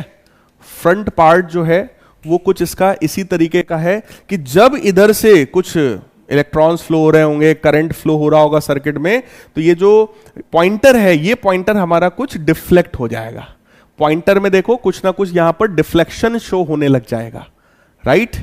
क्लियर? ये इस तरीके का बेटा सिस्टम है। इसके नीचे देखो, ये आपको यहां पे मैग्नेट्स दिखाई पड़ रहे होंगे। मैग्नेट्स का शेप देख लो भैया कैसा है, मैग्नेट्स का शेप देख लो कैसा है। हाँ, मैग्नेट्स का, just a minute, just a minute, just a minute. हाँ, ये देख लो, मैग्नेट्स का शेप देख लो सब लोग। मैग्नेट कॉनकेव टाइप का है, लाइक दिस, इस तरीके का कॉनकेव शेप का मैग्नेट है प्यारे बच्चों, राइट? ताकि ये जो ग्रीन कलर से दिखा रहे हैं ना, ये मैग्नेटिक फील्ड लाइंस हैं। मैग्नेटिक फील्ड लाइंस बोलो, नॉर्थ पोल से निकलती है और साउथ पोल की तरफ जाती है, राइट? सो नॉर्थ से निकल रही है मैग्नेटिक फील्ड लाइन, साउथ की तरफ जा रही है। क्योंकि ये जो मैग्नेट है ये हमारा कॉनकेव शेप का है ना, तो रेडियल मैग्नेटिक फील्ड्स हैं, यानी कि अलोंग रेडियस, रेडियस की डायरेक्शन में मैग्नेटिक फील्ड लाइंस हैं, है ना? और कॉइल देखो किस तरीके से लपेटा गया है, आयरन कोर के ऊपर जो है कॉइल को लपेटा गया। आयरन कोर क्या करता है? मैग्नेटिक फील्ड को और स्ट्रॉन्ग कर देता है। आयरन कोर क्या करता है? मैग्नेटिक फील्ड को और स्ट्रॉन्ग कर देता है, right, strong magnetic field provide करता है। उसके ऊपर ये रहा देखो कॉइल, ये रहा देखो कॉइल जिसमें आप करंट फ्लो कराओगे, है ना। इस कॉइल में जैसे ही करंट फ्लो होता है, इस कॉइल पे लगता है टॉर्क। टॉर्क की वैल्यू क्या है, NIAB sin थीटा, है ना। इनफैक्ट अगर मैं थीटा की बात करूं तो वो थीटा यहां पे 90 हो जाएगा, बोलो थीटा यहां पर मेरे प्यारे बच्चों 90 डिग्री हो जाएगा थीटा, राइट। सो टॉर्क की वैल्यू हो जाएगी NIAB, है ना। तो NIAB टॉर्क हो गया, राइट। और ये जैसे जैसे कॉइल घूमेगा, कॉइल से जुड़ा हुआ उधर पीछे की तरफ पॉइंटर है ना, कॉइल से जुड़ा हुआ उधर पीछे की तरफ पॉइंटर है, और वो पॉइंटर भी वहां पर घूम रहा होगा, राइट। सो आई होप मेरे प्यारे लाल बाल गोपाल, आप लोगों को अब 3D देख करके यार थोड़ा सा फील आया होगा, है ना। 3D देख करके थोड़ा सा फील आया होगा, आई थिंक 3D देख करके थोड़ा सा फील आया होगा, है ना। तो भैया 3D डायग्राम तो यार बना नहीं पाएंगे हम लोग, है ना। तो ऐसे 2D बनाओ, सिंपल सा डायग्राम बनाओ, समझ लो बस, राइट। अब आ जाओ जरा इसके थ्योरी वाले पार्ट पर आते हैं। थ्योरी वाले पार्ट को जल्दी जल्दी समझ लो, सब कुछ रेडीमेड आपको मैंने लिखा लिखाया दे दिया है, क्योंकि इतना ज्यादा लिखने का टाइम भी नहीं था, बहुत टाइम लग जाता, राइट। तो इसलिए सब लोग मेरी बात को सुनो, जो भी आपके छोटे मोटे डाउट होंगे ना वो सब अभी क्लियर हो जाएंगे जब आप इस थ्योरी को अच्छे से समझ जाओगे तब, ठीक। चलो अब देखो जरा, कंस्ट्रक्शन में it consist of a coil ABCD। तो भैया कॉइल मैंने सबको दिखाया था, ABCD कॉइल था, right, suspended between the poles of permanent magnet NS as shown in this figure. तो ये रहा मैग्नेट, वही कॉनकेव वाला, ये देखो कॉनकेव वाला मैग्नेट है, इनके बीच में कॉइल है ABCD। The coil is wound on non metallic frame and has a central soft iron core. ये आयरन कोर समझ रहे हो ना, जो वहां पे सिलिंड्रिकल शेप का दिखाया था मैंने, ये वही वाले आयरन कोर की बात कर रहे हैं। The coil is suspended from torsion head. Coil को किसके थ्रू सस्पेंड करते हो, टॉर्शन हेड से हम लटकाते हैं कॉइल को। With a phosphor bronze wire, जो वायर होता है वो किस मटेरियल का है प्यारे बच्चों, वो फॉस्फर ब्रॉन्ज का है। चैट यार मैं बंद कर रहा हूं, तुम लोग मेरी बात को ध्यान से सुनो, बस आपस में बातचीत मत करो, ध्यान से सुनो।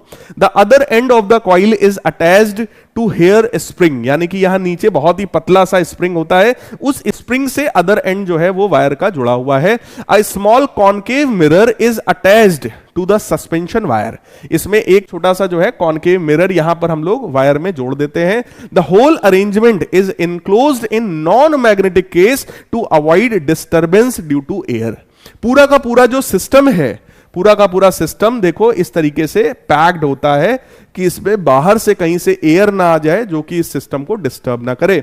The galvanometer can be levelled with the help of levelling screws so that coil can rotate freely without touching the iron core of the poles of the magnet. यानी कि ये लेवलिंग स्क्रू होते हैं जो कि इसको हॉरिजॉन्टल लेवल प्रोवाइड करते हैं कि ये डिस्टर्ब ना हो। पता चला जो आयरन कोर है वो खुद ही ऐसे ऐसे हिल रहा है, कॉइल भी हिल रहा है, तो फिर सारा सिस्टम डिस्टर्ब हो जाएगा, राइट।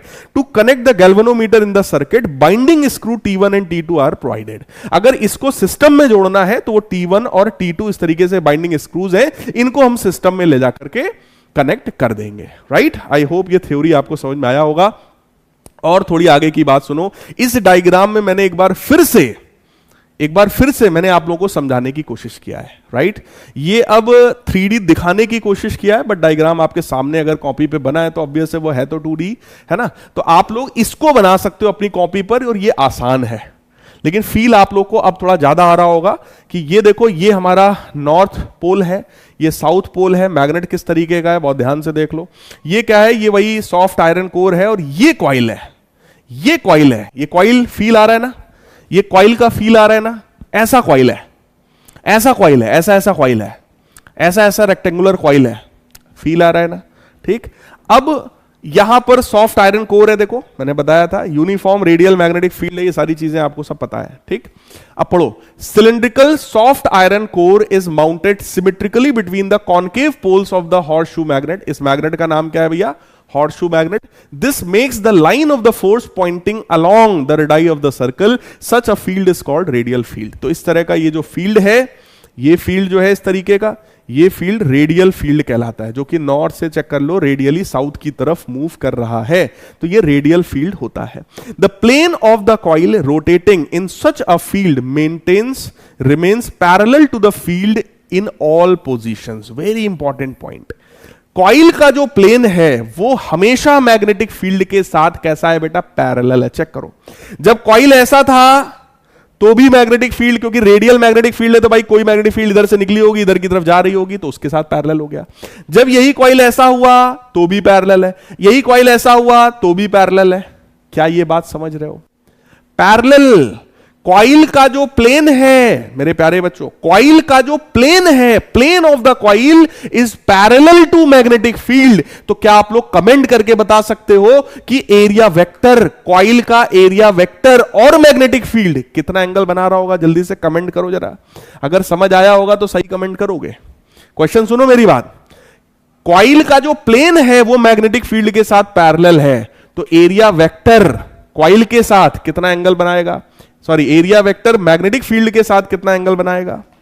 कमेंट करो जरा, कमेंट करो जरा।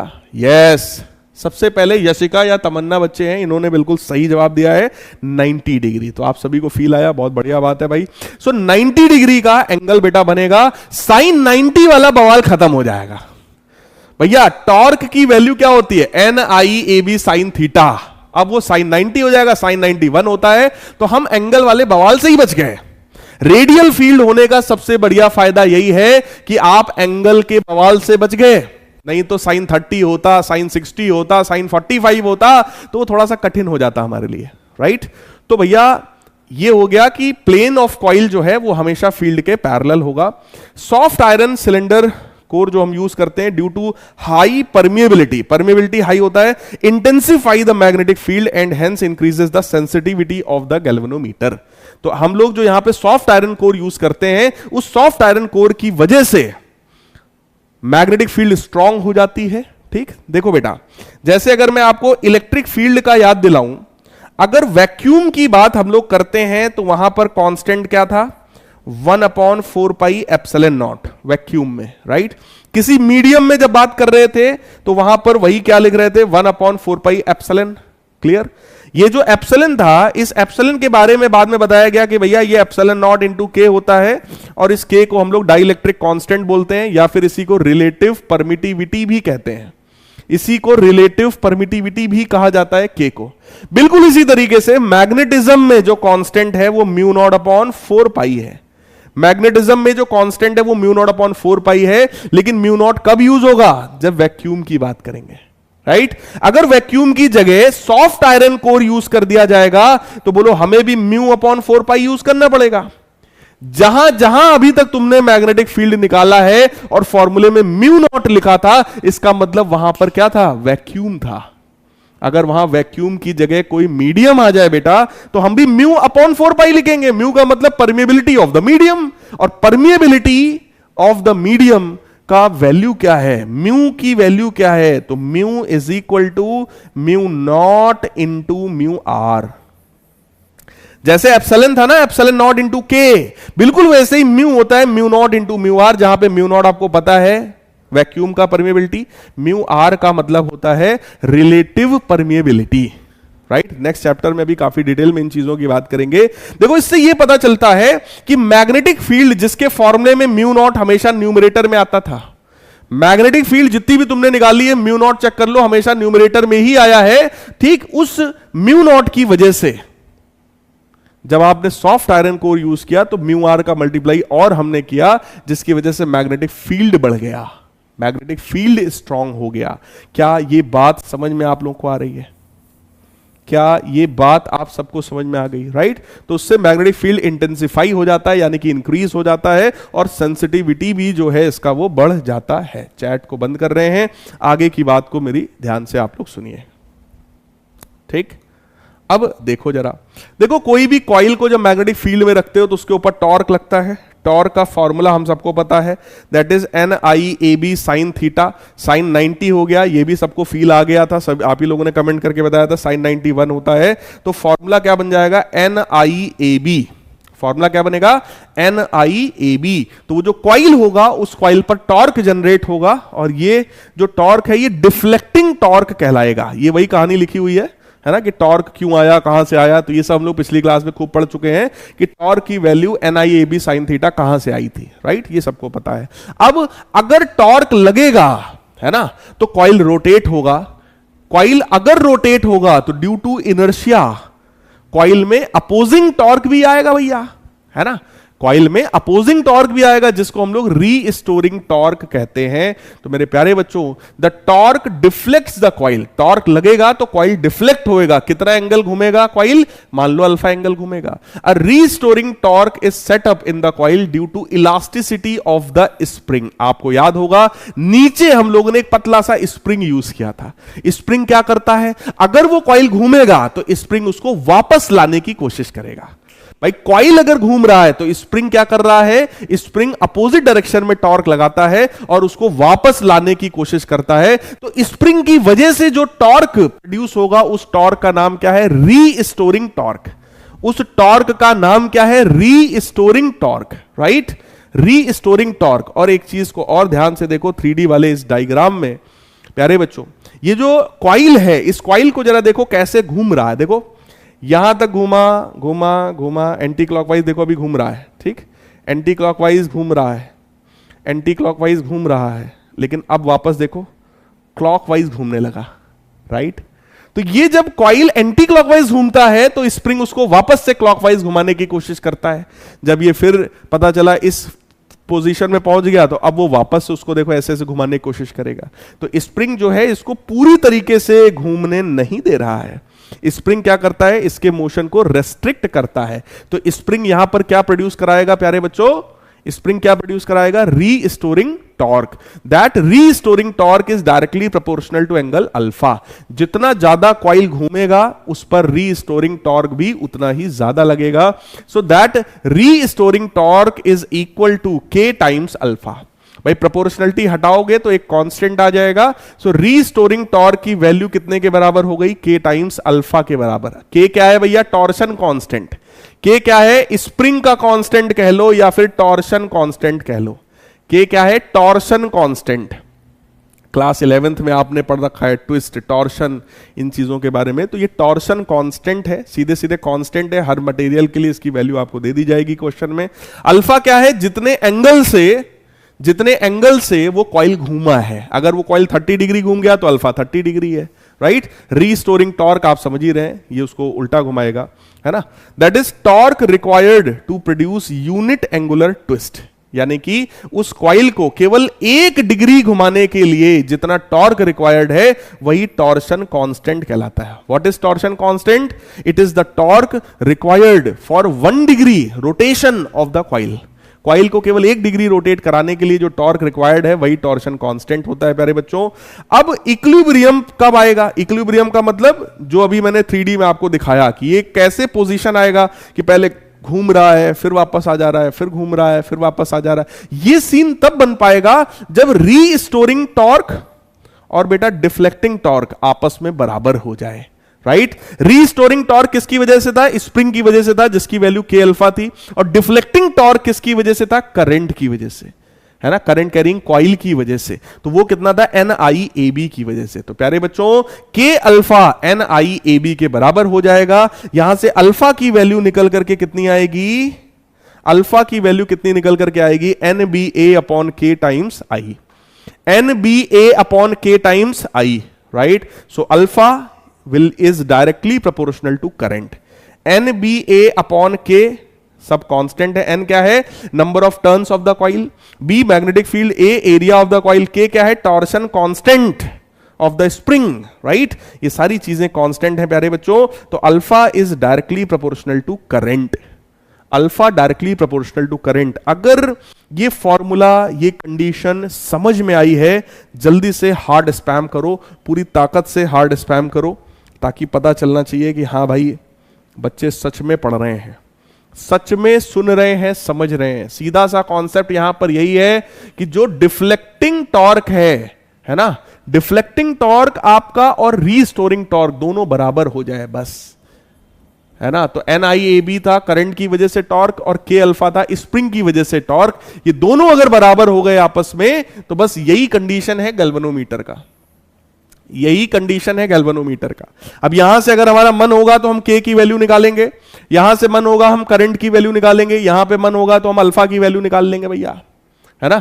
जब क्वेश्चन में आपसे अल्फा पूछेगा कि कितना डिफ्लेक्शन हुआ तो आप यहीं से अल्फा निकाल दोगे। अल्फा बराबर NIAB बटे K, सीधी सी बात है, राइट।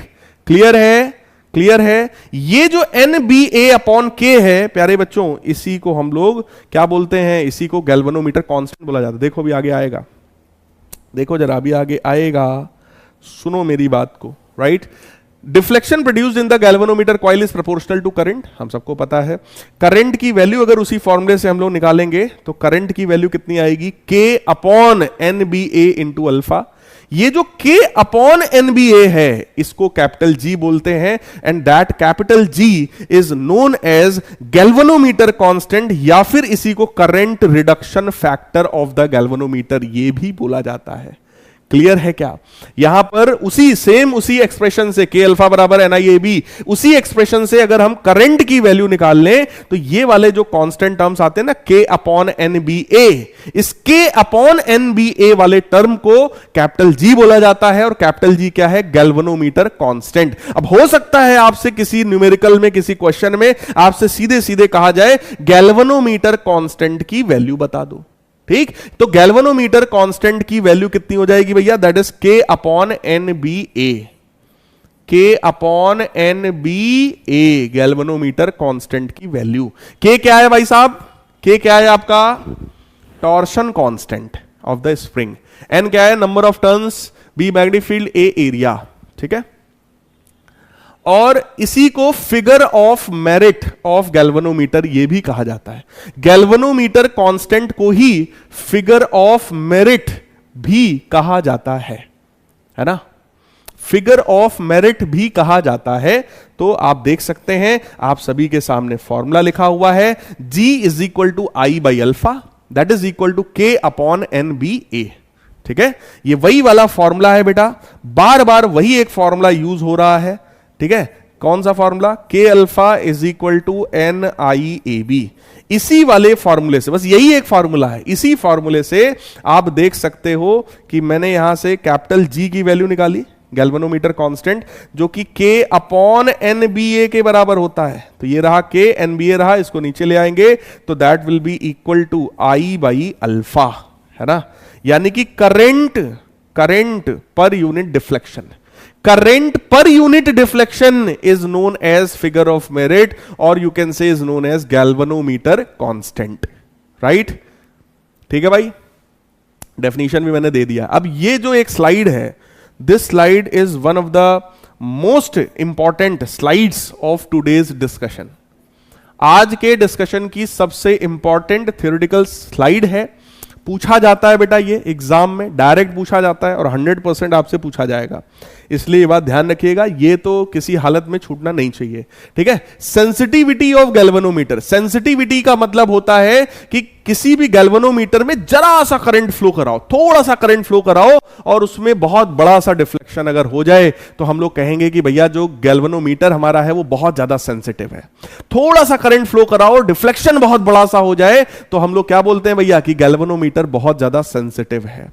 जैसे बहुत से लोग होते हैं ना, बहुत सेंसिटिव होते हैं, जरा सा मौसम चेंज हो तुरंत उन्हें जुकाम हो जाएगा, जरा सा वर्कलोड बढ़ जाए तुरंत उन्हें फीवर आ जाएगा। आप लोग भी हैं, जरा सा लेक्चर 5 मिनट ज्यादा हो जाए तो सर छुट्टी, सर छुट्टी, सर छुट्टी शुरू हो जाते हैं।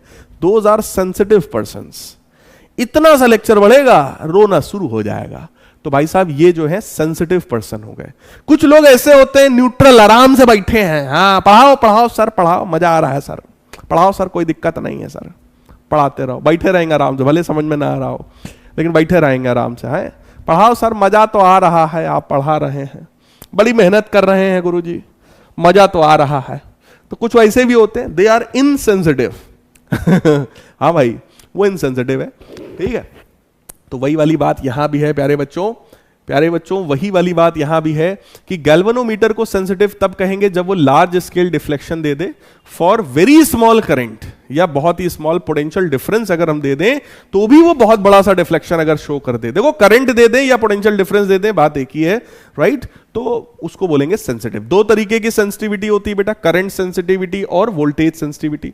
करंट सेंसिटिविटी का मतलब होता है ratio of deflection per unit current, यानी कि अगर आप गैल्वेनोमीटर में 1 एम्पियर का करंट भेजें, गैल्वेनोमीटर में आप 1 एम्पियर का करंट भेजें तो जो डिफ्लेक्शन होगा वही उसकी करंट सेंसिटिविटी कहलाती है। So what is current sensitivity? It is defined as the deflection produced in the galvanometer when current of 1 ampere flows through it. या यूनिट करंट को हम जब फ्लो करा देते हैं तो जो सेंसिटिविटी आती है वो करंट सेंसिटिविटी है। तो 1 एम्पियर का करंट फ्लो कराओ, जितना डिफ्लेक्शन वो शो कर दे गैल्वेनोमीटर वही उसका क्या है, करंट सेंसिटिविटी। और करंट सेंसिटिविटी का फॉर्मूला क्या है बेटा, NBA upon K। NBA upon K current sensitivity का फॉर्मूला रट डालो, क्या होता है NBA upon K, that is reciprocal of galvanometer constant also. Galvanometer constant क्या था, K upon NBA, current sensitivity क्या है, NBA upon K। Voltage sensitivity क्या है भैया, सेम चीज कि अगर 1 वोल्ट का पोटेंशियल डिफरेंस दे दे तो जितना डिफ्लेक्शन आएगा वही वोल्टेज सेंसिटिविटी होता है। तो मेरे प्यारे बच्चों voltage sensitivity is defined as deflection produced in the galvanometer when unit potential difference is applied across its end. Unit potential difference अगर हम अप्लाई कर दें तो जो डिफ्लेक्शन प्रोड्यूस्ड होता है वही वोल्टेज सेंसिटिविटी है। तो इसका फॉर्मूला हो गया alpha upon V. Voltage sensitivity है, वोल्टेज से डिवाइड करो, करंट सेंसिटिविटी है तो करंट से डिवाइड करो अल्फा को, right? So alpha upon V, और वी की वैल्यू आई आर के बराबर भी होती है। तो आप देख सकते हैं कि यहां से अल्फा अपॉन आई हम सबको पता है एनबीए अपॉन के था, alpha upon I NBA upon के था, राइट? एक आर केवल और बचेगा, तो एक आर देखो यहां पर भी आपको दिख रहा होगा। तो वोल्टेज सेंसिटिविटी का फॉर्मूला क्या है, NBA upon K are. Current sensitivity का फॉर्मूला क्या था, NBA अपॉन के, NBA अपॉन के। लेकिन यहां पर वोल्टेज सेंसिटिविटी का फॉर्मूला क्या है, NBA upon K R, right? तो अगर हम लोग इसके फॉर्मूले की बात करें, voltage sensitivity is equal to current sensitivity NBA upon K, ये तो करंट सेंसिटिविटी है, अपॉन आर। तो वोल्टेज सेंसिटिविटी जो है वो करंट सेंसिटिविटी अपॉन आर के बराबर होती है।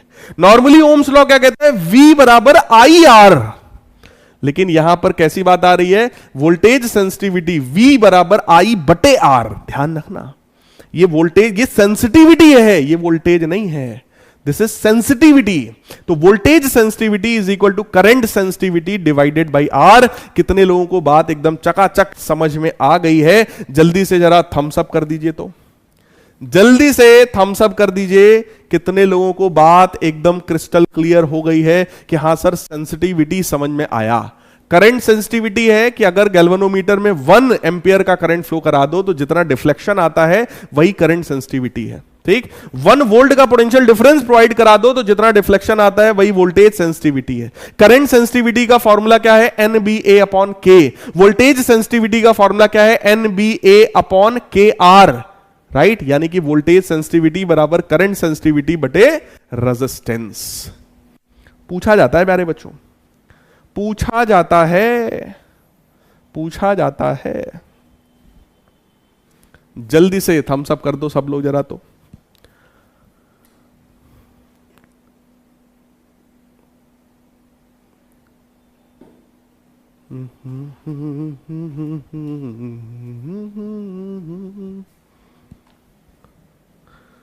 लो मान लिया हमने, वाह भाई वाह। परवाह नहीं तुमको, तुम याद नहीं हमको, हम याद नहीं तुमको। हाँ भाई, सो किसी को याद वाद करने की जरूरत नहीं है, पढ़ाई की जरूरत है ना भाई? पढ़ाई की बातचीत कर लेते हैं जरा। Factors on which sensitivity of the galvanometer depends. मेरे प्यारे लाल बाल गोपाल, सेंसिटिविटी 2 तरह की थी। अगर आप वोल्टेज सेंसिटिविटी की बात करते हो तो फॉर्मूला था NBA अपॉन के आर। अगर आप करंट सेंसिटिविटी की बात करते हो तो फॉर्मूला था NBA/K।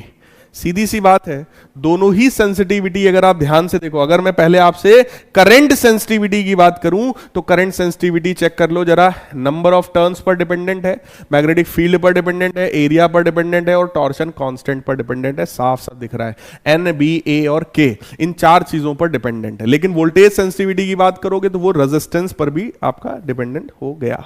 ठीक, चलो factors by which sensitivity of the moving coil galvanometer can be increase, इसको पढ़ लेना, इसमें कुछ है नहीं।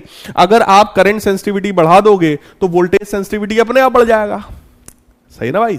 तो करंट सेंसिटिविटी बढ़ाने का तरीका क्या है? N बढ़ा दो, B बढ़ा दो, A बढ़ा दो और K को घटा दो, क्योंकि K डिनोमिनेटर में है तो उसको घटा दो। तो देख लो, टॉर्शन कांस्टेंट की वैल्यू को डिक्रीज कर दो, बाकी तीनों को इंक्रीज कर दो तो बढ़ जाता है। पढ़ लेना, पूरी कहानी यहां लिख दिया मैंने, right. Advantages of moving coil galvanometer, moving coil galvanometer के एडवांटेजेस क्या क्या है भैया, पढ़ लेना, प्योर थ्योरी है ये, एज सच पूछा नहीं जाता है ना, कभी ये नहीं आएगा कि एडवांटेजेस लिख के बता दो, लेकिन इस पर एक नंबर का क्वेश्चन कोई बन सकता है। As the deflection of the coil is proportional to current through it, so a linear scale can be used to measure the deflection. क्योंकि हम लोगों ने यहां पर थीटा को 90 कर लिया ना, थीटा 90 करने से साइन थीटा वाला टर्म ही चला गया। जब साइन थीटा वाला टर्म चला गया तो हम लीनियर स्केल बना सकते हैं, राइट। मूविंग कॉइल गैल्वेनोमीटर को हम बहुत ही ज्यादा सेंसिटिव बना सकते हैं by increasing NBA and decreasing K, यानी कि करंट सेंसिटिविटी को अगर आप बढ़ा लेते हो तो गैल्वेनोमीटर हमारा काफी सेंसिबल बन जाता है, काफी सेंसिटिव बन जाता है।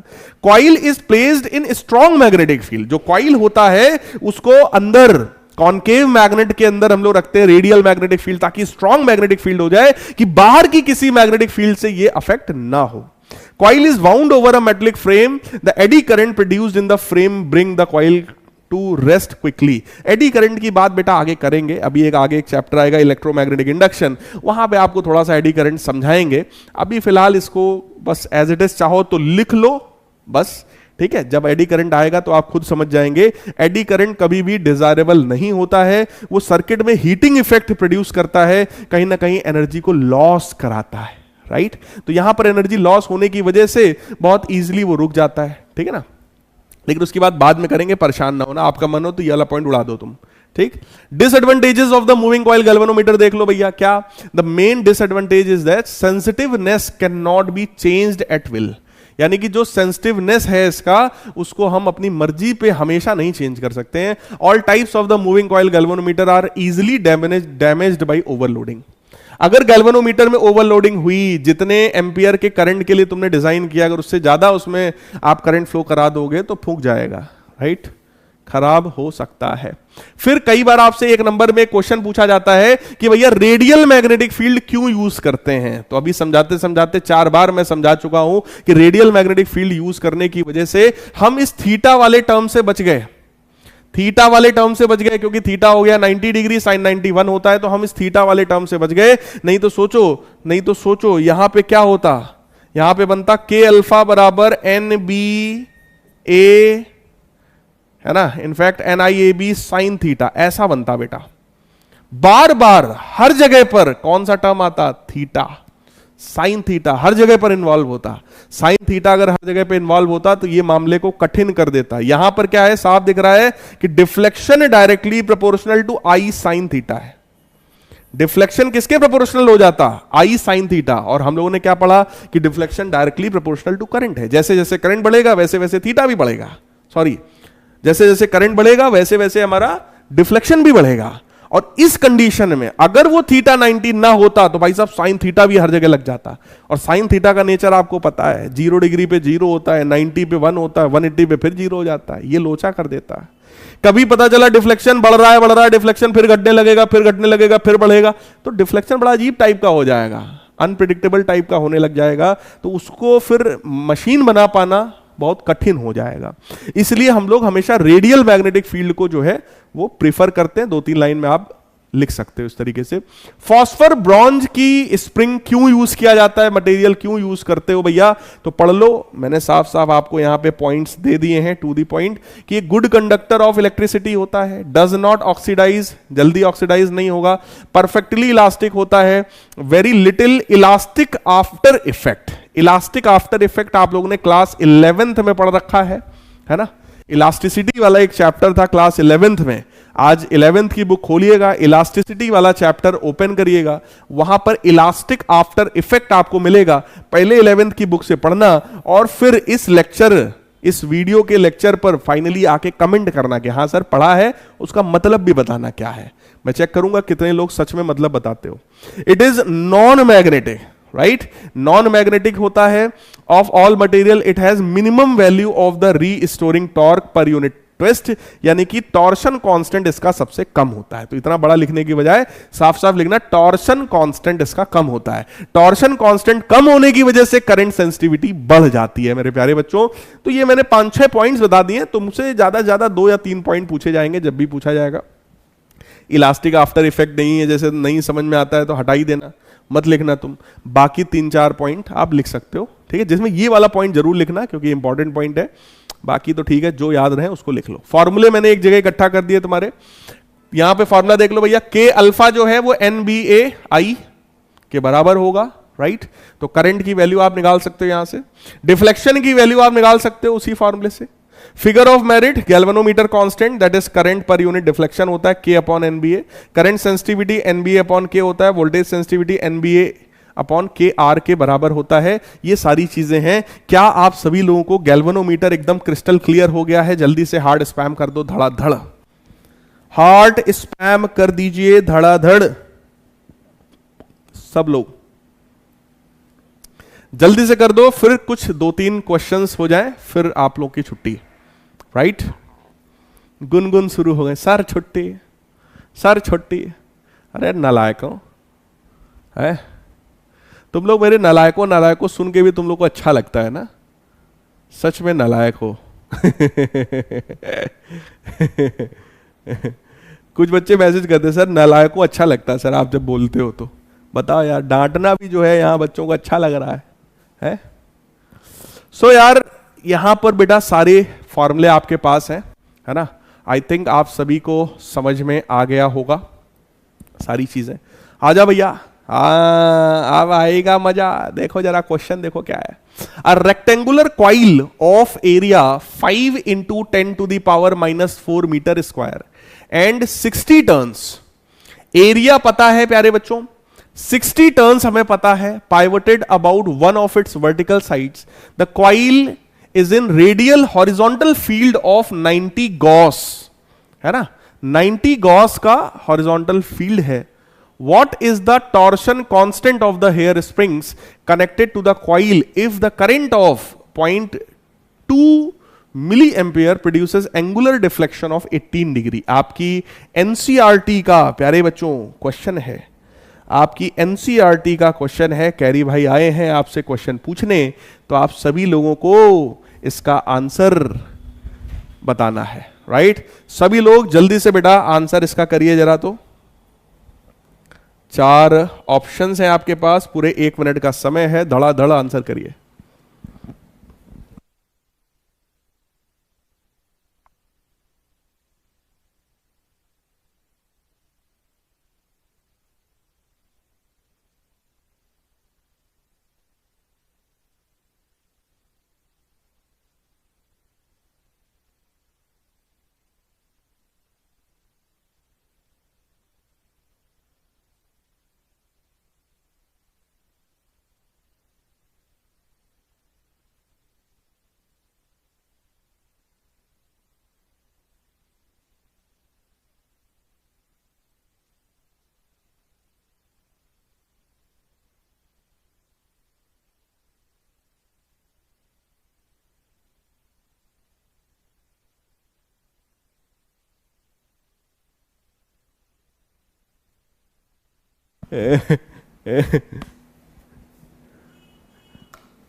धड़ाधड़ आंसर करो भाई।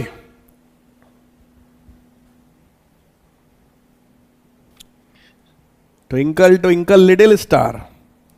हाँ चलो भाई देखते हैं क्वेश्चन। रेक्टेंगुलर कॉइल है भाई साहब, कॉइल का एरिया पता है, 60 नंबर ऑफ टर्न्स हमें पता है, मैग्नेटिक फील्ड भी पता है, राइट, करंट भी दिया है और डिफ्लेक्शन भी दिया है।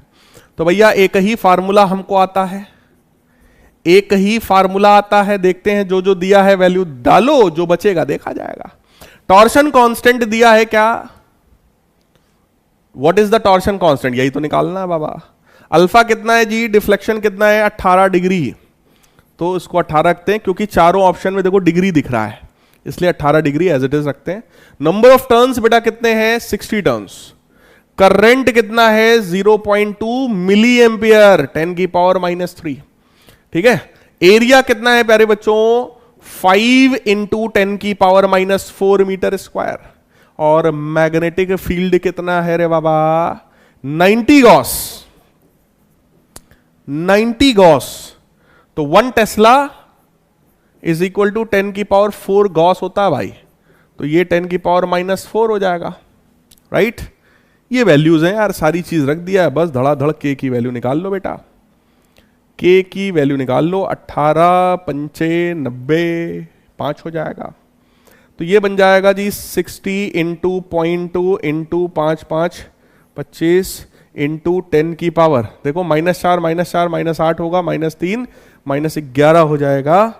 तो ये बन जाएगा हमारा कितना 12 है ना, 12 गुणे 25 गुणे 10 की पावर -11, तो ये तुम्हारा कितना आ जाएगा जी 250 और 50 और 300, 300 गुणे 10 की पावर -11। 3 वाला आंसर भैया एक ही है, यानी कि D option is absolutely right one, D option is absolutely right one. केवल 14% बच्चों ने सही किया है, 14.5% है ना। सो उत्कर्ष राठी आ गए हैं, पीयूष हैं, सुप्रिया, खुशी, आर्यन, ये सारे बच्चे हैं। अभी तक सबसे पहले नंबर पे खुशी हैं, वेरी गुड, फिर आर्यन है, पीयूष हैं, वेद प्रकाश हैं, शिवांग हैं, गरिमा पांडे हैं, है ना। उत्कर्ष के भी चारों सही है, दीक्षा, सुप्रिया, रोशनी, ये इतने 10 बच्चे हैं देखो जिनके 4 में चारों क्वेश्चन सही हैं। ऑल क्वेश्चंस आर करेक्ट, है ना। बहुत बढ़िया बात है भाई। बेटा ये आई थिंक समझ में आ गया होगा यार, इसमें तो कुछ है नहीं, है ना। हाँ बहुत तेज हो रहे हो सो आई थिंक आप सबको समझ में आ रहा होगा, क्यों भाई। So K alpha is equal to NIAB, simple बेटा, फॉर्मूला लगाना था, फॉर्मूले से के की वैल्यू निकालनी थी, दैट्स इट, और कुछ भी नहीं करना था, राइट, कुछ भी नहीं करना था, है ना, एकदम सिंपल। चलो भाई नेक्स्ट क्वेश्चन देखो भैया, फिर से कैरी बाबा आ गए। तो कैरी बाबा हमारे नेक्स्ट क्वेश्चन लेकर के आ गए हैं, और क्वेश्चन है the coil of moving coil galvanometer has an effective area of this, it is suspended in magnetic field of this, if the torsion constant of the fiber is this, then find current sensitivity। अरे वाह भाई, इतना आसान सा question है। Current sensitivity, current sensitivity का formula क्या होता है जी NBA/K, NBA/K। सारी चीजें गिवन है, धड़ाधड़ रखो और आंसर करो, पूरे 1 मिनट का समय है, आंसर करो सब लोग बेटा, जल्दी से देखो, आंसर करो।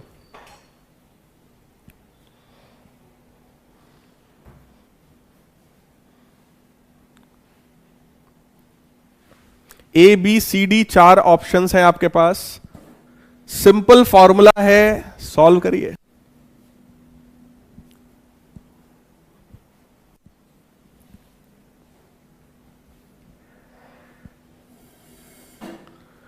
नंबर ऑफ टर्न्स देख लो, गिवन है क्या,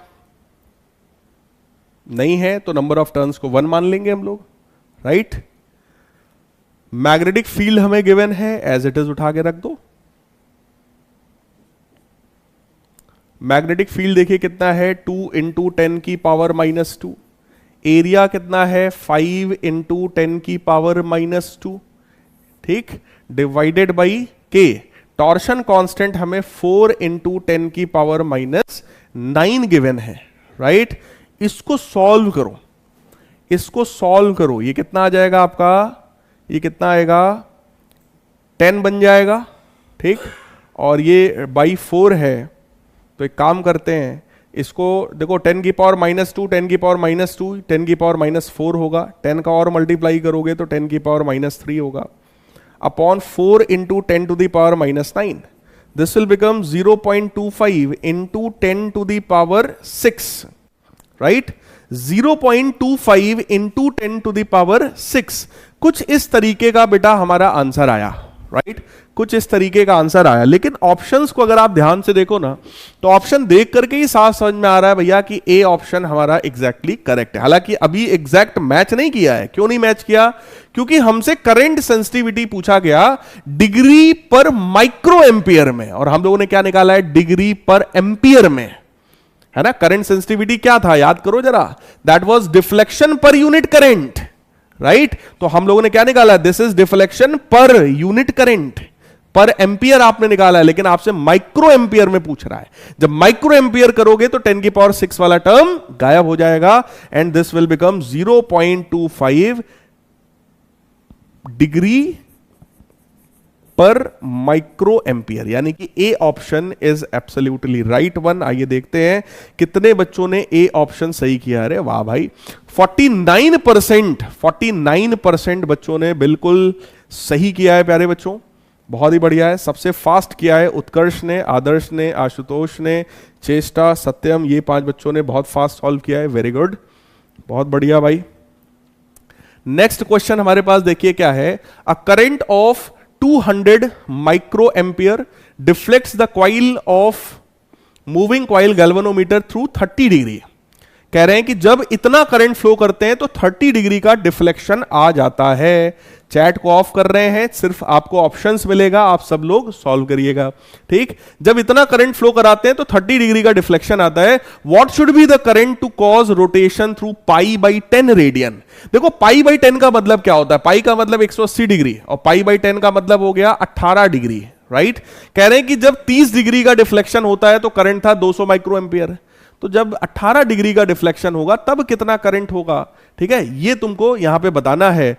और करंट निकालने के बाद what is the sensitivity of the galvanometer also, तो आपको जो आंसर करना है वो करंट सेंसिटिविटी के ऑप्शन मैंने दिए हैं, राइट। तो आप सब लोग करंट सेंसिटिविटी की वैल्यू निकालेंगे और ये 4 में से जो ऑप्शन बिल्कुल सही होगा वो ऑप्शन को चूज करेंगे।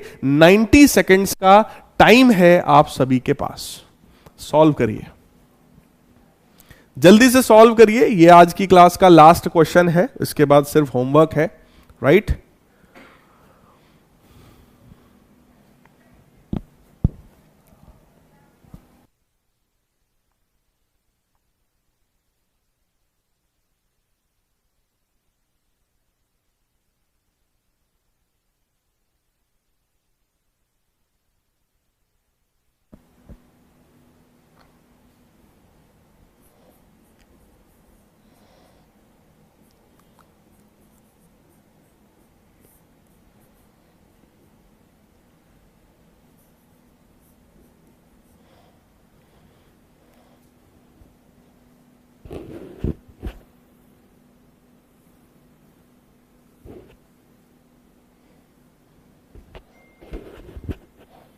हिंट आपके सामने लिखा हुआ है बेटा, आप सभी के सामने मैंने हिंट लिख दिया है। सबसे पहले तुम्हें करंट निकालना था ना, करंट और एंगल गिवन है बेटा, तो आपको ये और ये पता है। सोचो, बाकी सारी चीजें तो सेम ही है भैया, number of turns, magnetic field, area, torsion constant, ये सब तो सेम ही होगा, राइट। ये आपको देखना है यहां पर।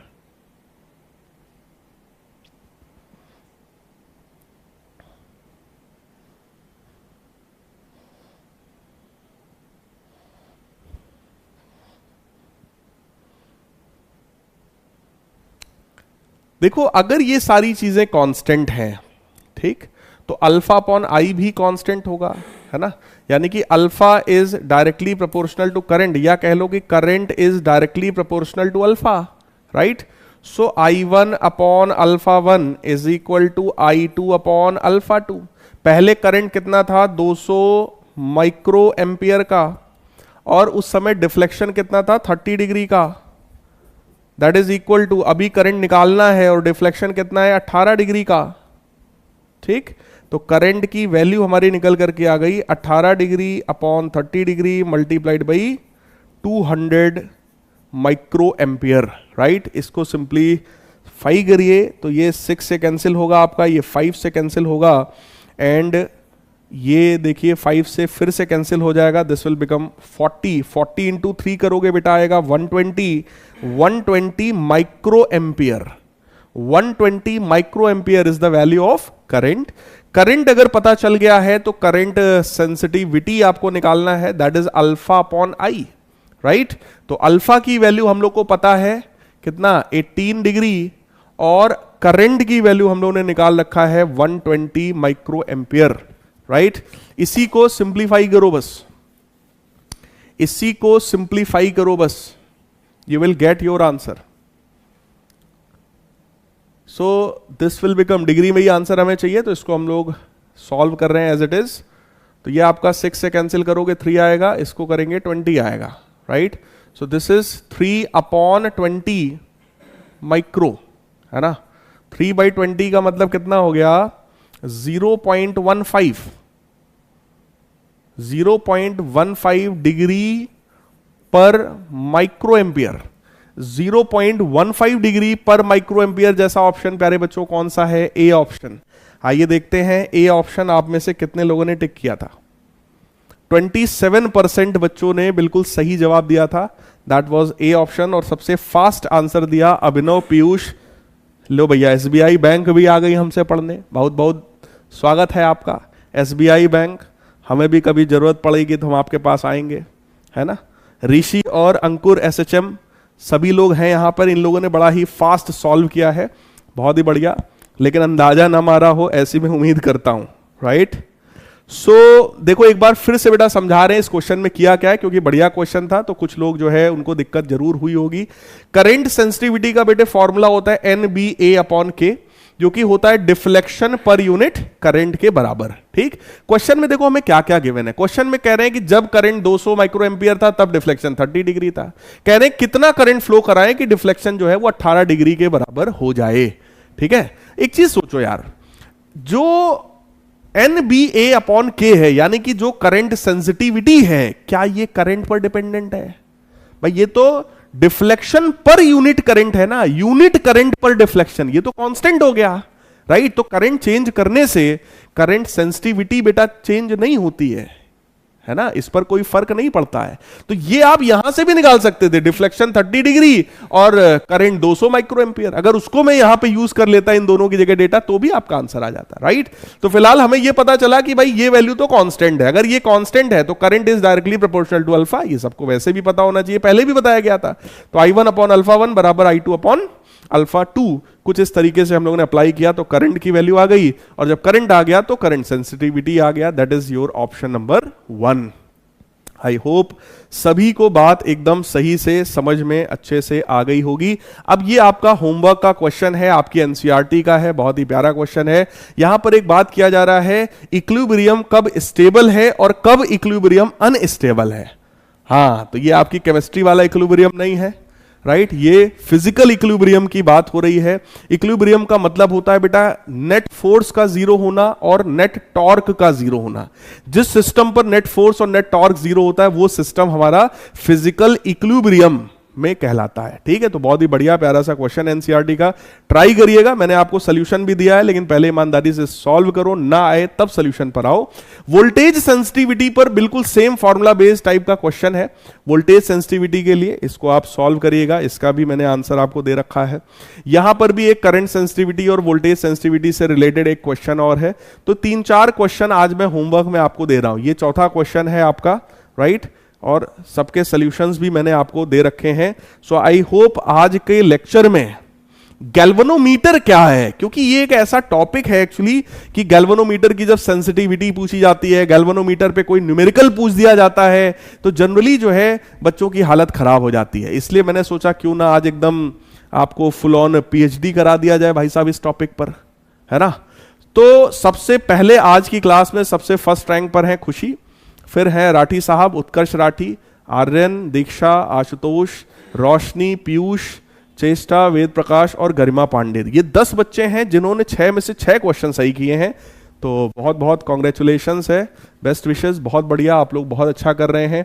बाकी सभी बच्चों से भी यही कहेंगे भाई, सभी लोग मेहनत करो और कोशिश करो हर एक चीज को रिवाइज करने की। मिलते हैं यार नेक्स्ट क्लास में, तब तक के लिए गुड बाय, टेक केयर।